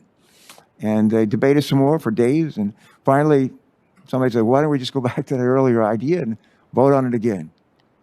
And they did. And they adopted the clause that says the president shall nominate with the advice and consent of the Senate those who will serve lifetime terms. Quite extraordinary. As our judges. Is it a perfect solution? No. We've been wrestling for, 200 some years, figuring out what is the advice and consent of the Senate. What's that really mean? And we just in recent months, we've been wrestling again with that. But it's an imperfect solution to a very real challenge. And that is that we're going to have disagreements and we're going to have disputes that need to be resolved. We need some, this is before, I was talking about football earlier. In baseball, they call balls and strikes. But the framers, they didn't have baseball to talk about, but they knew they needed somebody to call balls and strikes and to have a system that most people say, well, that's fair and reasonable. Well, we've needed folks judges, federal judges and others, to be able to call balls and strikes. And all these litigation, 61 instances around the country, 61. And they've done that. And some people like the results and other people don't. And I think what I want to, 2 points to make in closing is, before I have to go to another meeting, but one of those is at some point in time, we have to say enough's enough. It's time to turn the page and let's get about our nation's work. Here this week, and we were just voting on the floor, and people are talking to me about negotiations are going on this COVID package, on digesting the climate change and ways that create jobs, all kind of stuff that's in play. Literally right now, it's an exciting time to be in the Senate, and I'm encouraged by that. The other thing I'd say, in the Navy, I was a naval flight officer, later a P-3 aircraft mission commander for a long time, active in reserve. But in naval aviation, especially in the P-3 community, you have a job in the airplane on the crew, you have a job on the ground. And for a while, my job was, I was a squadron's air intelligence officer when we were in Southeast Asia. And so I have a huge respect for intelligence agencies, and we got a bunch of them, they're really good ones. One of our friends, one of our former colleagues, was a former senator from Indiana, and he ended up as a DNI, Director of National Intelligence, and a good friend of, I think, all of us. And Dan, I talked to him when he stepped down as head of DNI, and I asked him, I said, just talk to me as a friend and off the record, and I guess I'm going on the record, but I said, are you convinced that are you convinced that the Russians were involved in trying to put their hands or fingers on the scales on the presidential elections in 2016? He said, without a doubt they were. And I said, well, there's like 17 or so intelligence agencies. I say, does some of them feel that way? And he said, no, all of us do. It's unanimous. Everybody feels that the Russians were interfering in our election in 2016, and they wanted to change the outcome. And they said they weren't trying to help Hillary Clinton. They were trying to help Donald Trump. And I'm not asserting that they were doing that at his request, but in a way, maybe they were, come to think of it. But there's no question they were involved, and with the purpose was a single purpose: the Russians. And we caught them red-handed, and we've been dwelling on that for 4 years now. We need to get over it. We need to get over it. I respect enormously the work of our intelligence agencies. I think we all do, but we need to put that in the pandemic. We need to put that in our rearview mirror. And if we're ever going to put this pandemic in the rearview mirror, we got to figure out how to provide vaccinations timely, promptly, correctly to about 250 million Americans. If we don't vaccinate kids under the age of 7, there's 250 million Americans. We got to get vaccinated not once, but twice in the right sequence. Good record keeping. Got to convince about 30% of people in this country that it's safe to do this. We have to set an example for that. We got a lot of work to do. If we do that, we'll be on our way coming out of this recession and on our way to better days ahead for our country and for the people who really are counting on us. So I'd ask us to keep our eye on the ball. Let me close with, Mr. Chairman, if I could. We only have 3 counties in Delaware. The southernmost county is called Sussex County. And there's a town in Sussex County called Seaford, which is famous for being the first nylon plant in the world. It was built in Seaford, Delaware. And they had like 4,000 people working there from World War II up until about 10 years ago. And there's a church close to the plant there. It's a Methodist church. And the minister used to be there as an old guy, Reverend Reynolds, whose son was a Republican state rep and a football coach and a great guy. And Reverend Reynolds, when I got elected governor, he said to me, he wanted to come and sit and talk to me and visit with me and share some thoughts. And I said, sure. And everybody's known in our lives, I'm sure a chairman or ranking member, people that we've known in our lives, they're just wise. They just have a lot of wisdom, and every now and then they share it with us. And he came to meet with me, and he said these words. We had a lovely conversation. I actually had lunch together. And he said to me, just remember this, Tom. He said, the main thing is to keep the main thing the main thing. That's what he said. The main thing is to keep the main thing the main thing. I sat there and I said, what in the world are you talking about? It took me a while to figure it out, but I finally did. And I would just say the main thing here is to keep the main thing. And that is we have this gift, the Constitution, that's not perfect, but it actually puts us on a course for a more perfect union, Hopefully we're going to learn from these, what we did well in this election and what we didn't. And years from now, people look back and said, well, they kept their eye on the ball. They kept their eye on the main thing. If we do that, history will look well on our efforts. So thank you, Mr. Chairman. Thank you to our ranking member, Senator Peters. Thank you. And to our witnesses again, thank you all. Thank you, Senator Carper. And again, appreciate your outreach this morning. I would say the main thing of this hearing is the fact that we need to have confidence in the integrity of our election. And we have to recognize the reality that right now, and quite honestly for the last 4 years, that hasn't existed.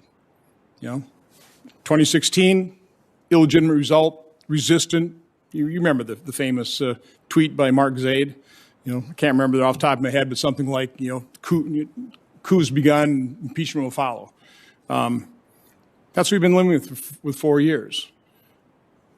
Different election, different result, different side. And the reality is people have concerns. And I'm just saying these are legitimate concerns. You mentioned the courts. I've acknowledged the process has worked its way to a conclusion. I've got something like 59 court cases. Now, many of these, as Mr. Troupis talked about, some were not decided on the facts. They're just decided and dismissed based on standing, which is, again, that's our process. That's a legitimate decision by a court, but it's not very satisfying for people who have some facts that want to be considered by a court. Or Mr. Binnall, the same thing in Nevada. So to deny the reality that we have a problem, a very serious problem, that's not the main. The main thing is we have to acknowledge that problem and we have to work together to fix it, to restore the confidence. So let me just see if I can wake up Mr. Ryan and Mr. Palmer, make sure they're there. Ask a couple of questions of each of you, and then I'll give all of you the opportunity to kind of make a relatively brief. I mean, this is actually a long hearing for us. I know the Judiciary Committee sometimes goes on long, but this is a long hearing for our committee. And I really do appreciate the involvement of as many members who took this thing seriously. But Mr. Ryan, are you there? Yes, sir. I am. Thank you, Senator. Okay.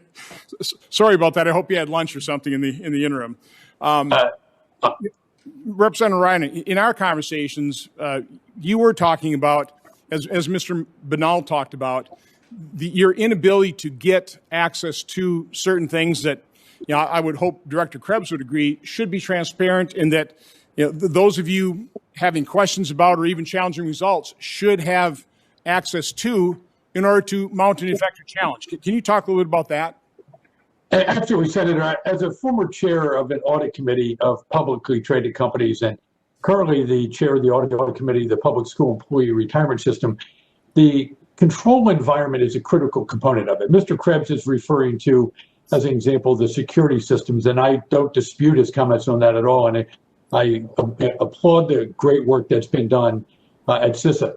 But until the entire control environment, that's the tone at the top, has been properly evaluated and documented to where you can have a Six Sigma or lean systems approach that allows you to be able to have this transparent, auditable result, it violates one of the basic principles of any systems of internal controls. One of the things that we tried to deal with the Sarbanes-Oxley bill that I think was done effectively was this concept of control deficiencies, significant deficiencies, and material weaknesses.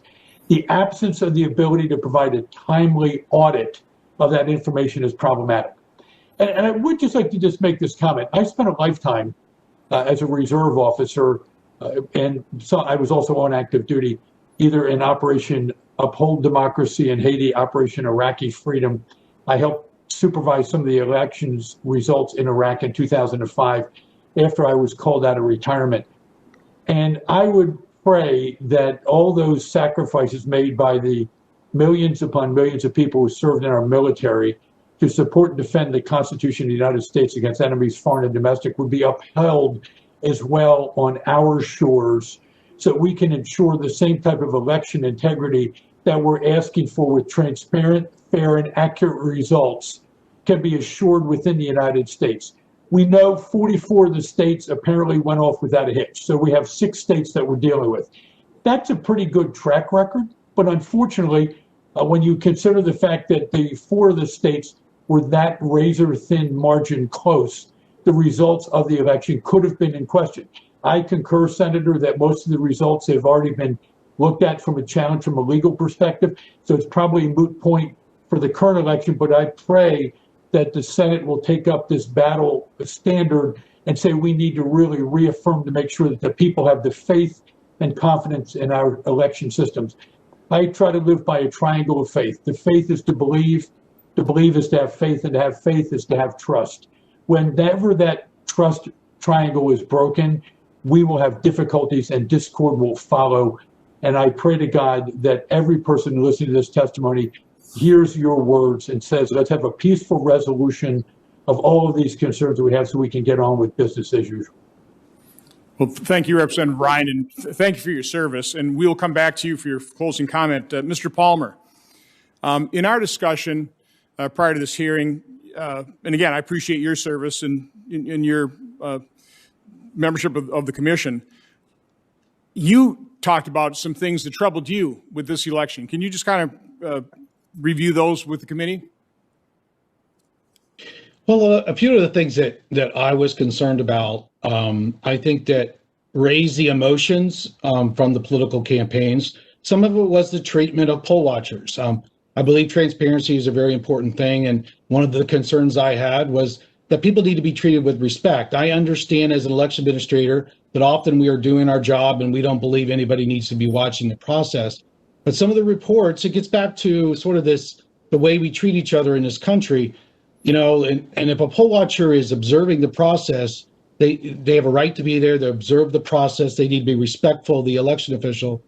There were some significant reports that process was, interfered with, and people were treated very poorly. And it's not the first time. I worked at the Department of Justice in the Civil Rights Division, and one of the things that I saw often was based on party or race. You know, citizens treat each other poorly, and even in the context of elections. And so I think that we need to make a commitment of respect toward each other and to each political campaign.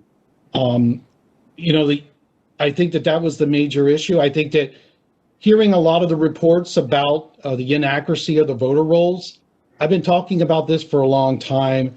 It's because there's just not the focus or the resources provided at the state or local level, in my opinion, to maintain the accuracy of the voter rolls. I think that a lot can be done in a nonpartisan way, in a very smart way with technology.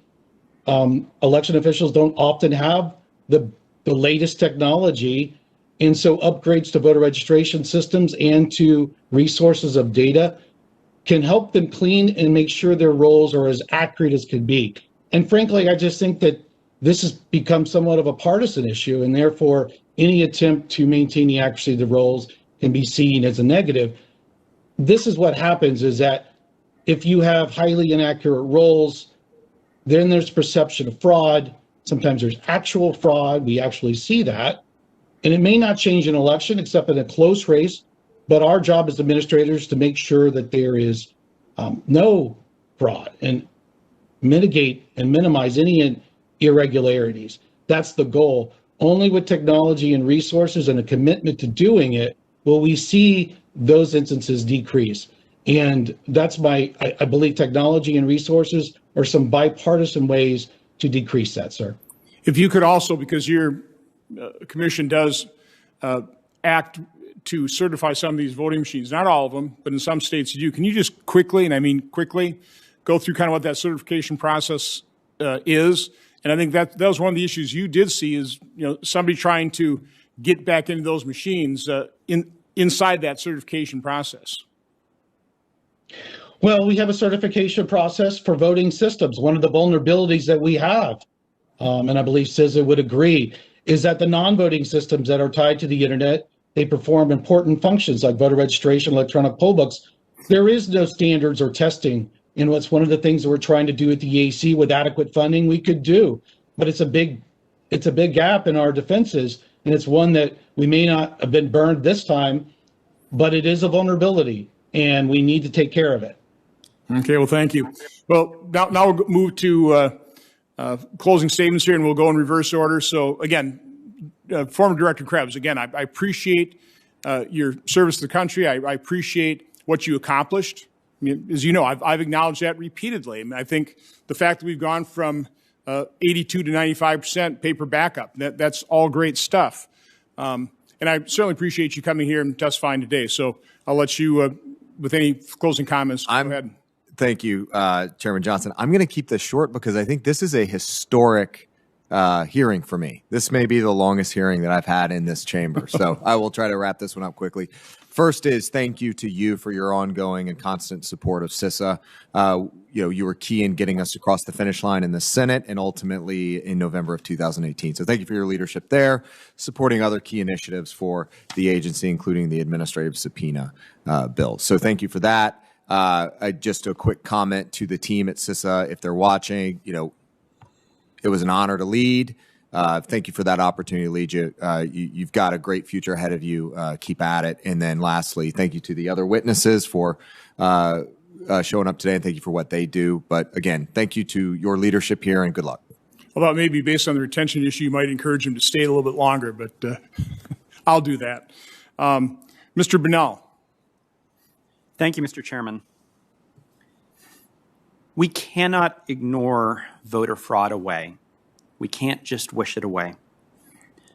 Unfortunately, that's what the media these past weeks has been trying to do. In the most biased reporting I think I've ever seen, where even in headlines, they try to claim that the evidence I've seen with my own eyes is somehow not there. We can't wish it away. It is just simply right now a gaslighting attempt on America. This is real. This happened. We have to address it. We cannot intimidate the problem away.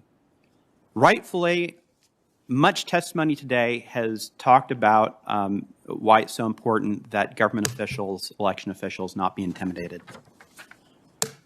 But myself, the lawyers on my team, volunteers, whistleblowers, there's a number of people who have stood up for this fraud that have faced similar death threats, similar intimidation, similar harassment. We don't pay it, I don't pay it a lot of attention because no one is ever going to intimidate me away from pursuing the truth, pursuing the law, representing my client.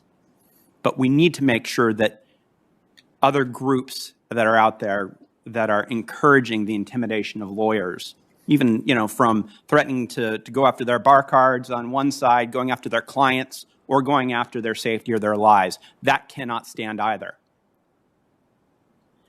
We cannot stonewall it away. I talked briefly about some stonewalling attempts. One other that we ran across in Nevada is that we had Postal Service employees that we knew of that were directly told to deliver ballots to undeliverable addresses. That is what resulted in ballots being littered all across apartment mailrooms and trash cans everywhere. And they were told in many instances to deliver ballots to undeliverable addresses.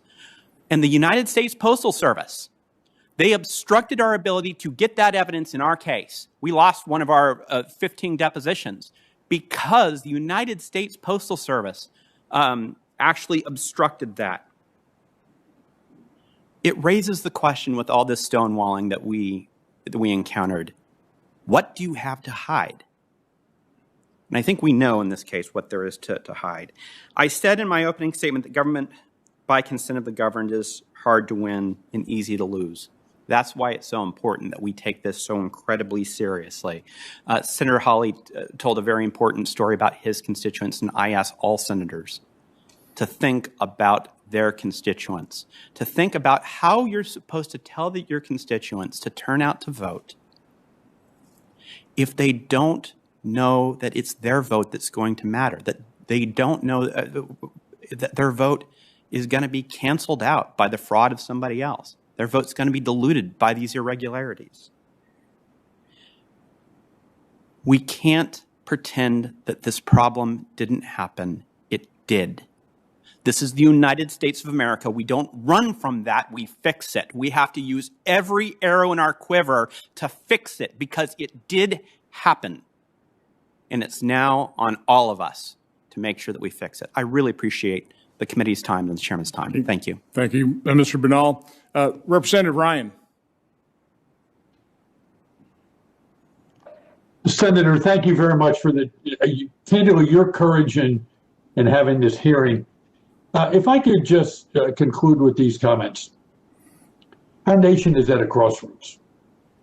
No matter what happens with any of the work that is being done relative to looking at this, since probably about the year 2000, and apparently even went back as far as 1787, although I wasn't there for that particular meeting, shortly thereafter, but not that one. The consent of the governed will determine whether or not they believe in the results of any election.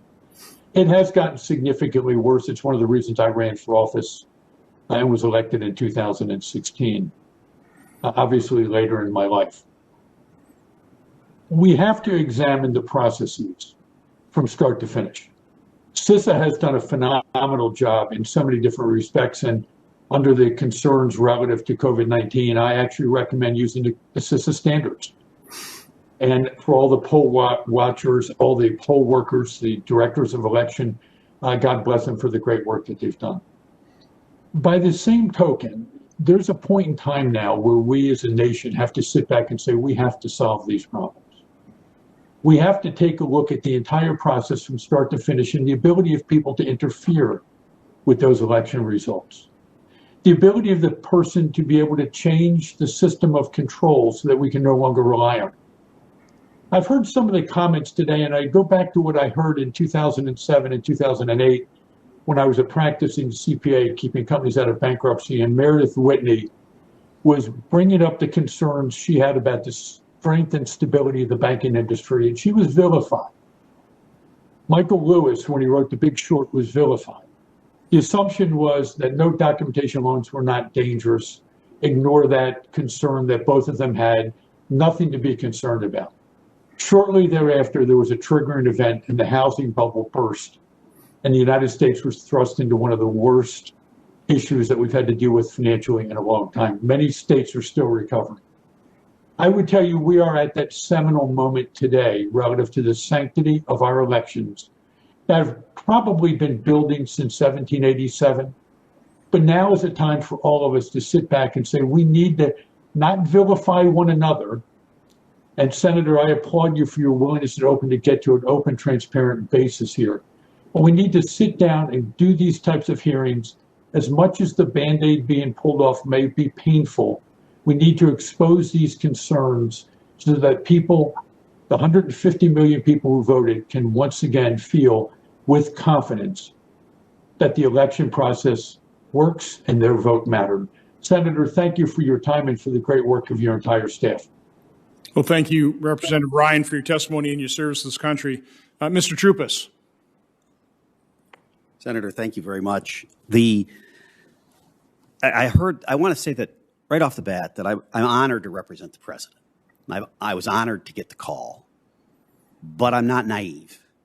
One of the reasons I was called is because virtually every major law firm in this country and in this city refused to represent the president, not because of the lack of merit of his claims. We've certainly demonstrated there's merit, but because of the cancel culture, because of the environment that has been created by the left that has intimidated lawyers. So they can't be here. They're not here because from the giant law firms, precisely because they were ordered by their management committees and others that you cannot take those cases. And the reason you cannot take those cases is because our clients or the Democrat Party or the incoming administration will remember that and they will hold it against you. That's a sad state of affairs. As a former judge, I was so incensed by that I took the representation. That was the ultimate reason I took that representation. and I've heard a lot today about what went on afterwards, as if these latest threats are coming from the right. Remember why and how this started after the election. We need to have faith in our court system. We have to acknowledge that the court system has been deeply intimidated by the left, just as the lawyers have been intimidated. And that is a sad, sad state of affairs. And I so much appreciate, Senator, that you're holding these hearings, because otherwise, as we're finding out all over the country, these items just disappear. Number two, I wanted to say, as I've said throughout my testimony, that one of the reasons people are doubting the election is because the other side here, the Biden campaign's primary defense is don't hear the evidence. Don't let them litigate. Don't have a court rule on the substance. Let's be honest, that's what's going on. And so that's why the public doesn't trust this outcome. It's not about the president. It's about what the other side is doing to intimidate and force people not to listen, not to take the evidence. I've heard lots of fancy words here today, but if you give transparency, if you let the issues come out, and I've represented Republicans and I've represented Democrats, and at the end of the day, lawyers do their job when it is in the open and we are able to present the evidence. And I so appreciate the fact that you, a non-lawyer, is taking on this task here. But finally, and I have to say this, we had 4,000 people volunteer from everywhere in the country to come to Wisconsin to participate in the process. We had over 2,500 volunteers over a 10-day period take their own time, their own money, come from all over the country. And they came and they attended the recount and they participated.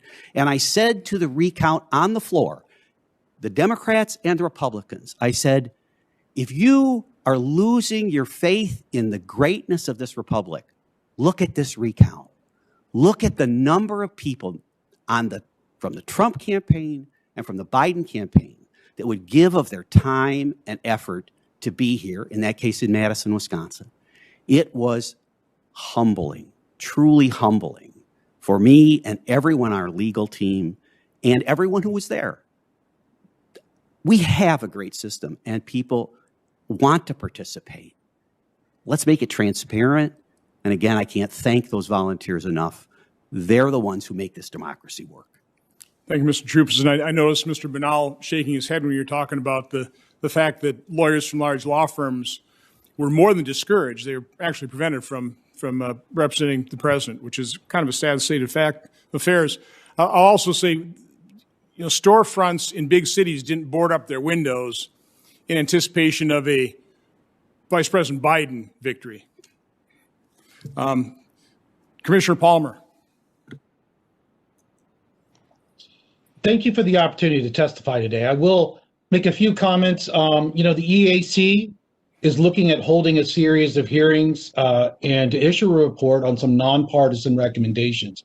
There's going to be a lot of policy disputes around the country in state legislatures, and that could be debated back and forth about what's the best policies on certain areas.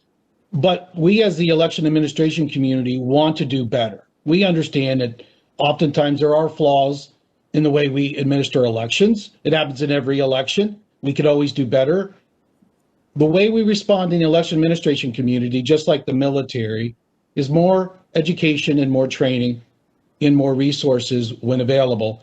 And that is really the recipe, I believe, moving forward, is if you want to improve the performance of election officials and their election workers within an office and our poll workers, it will take a commitment of time, resources, and training to do so. And the EAC is prepared to do that free to localities if with appropriate funding. I think that is really my solution, thinking back to my military days. Whenever there was an issue, more education and more funding, more training. Thank you, Commissioner Palmer. Judge Starr, you are leadoff hitter. Now you're batting cleanup here. So thank you for hanging in there. You have some closing comments. I think the bottom of the order, Mr. Chairman, but thank you. Thank you for your leadership. In a real sense, today's hearing has been a tribute to the Constitution.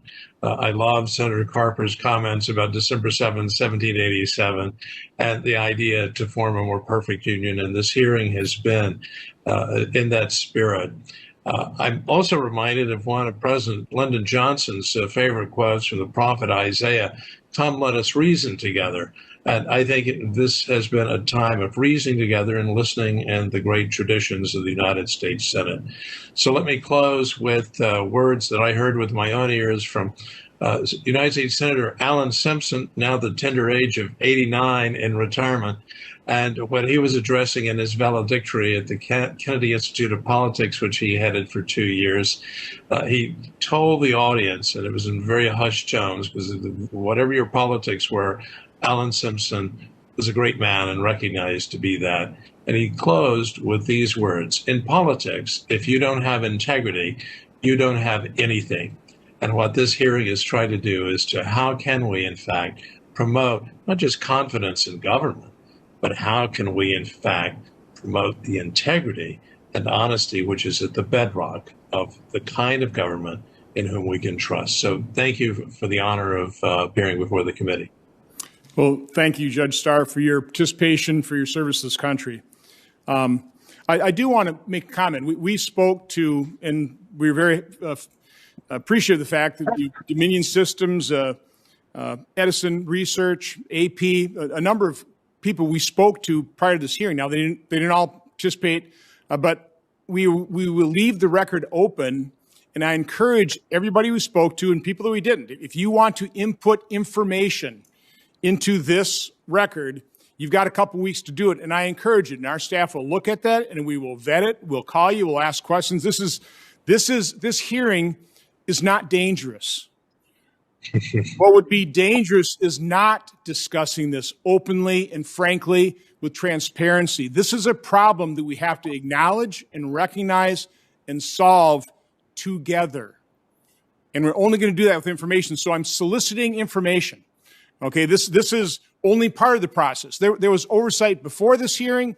There needs to be oversight after this in the next Congress.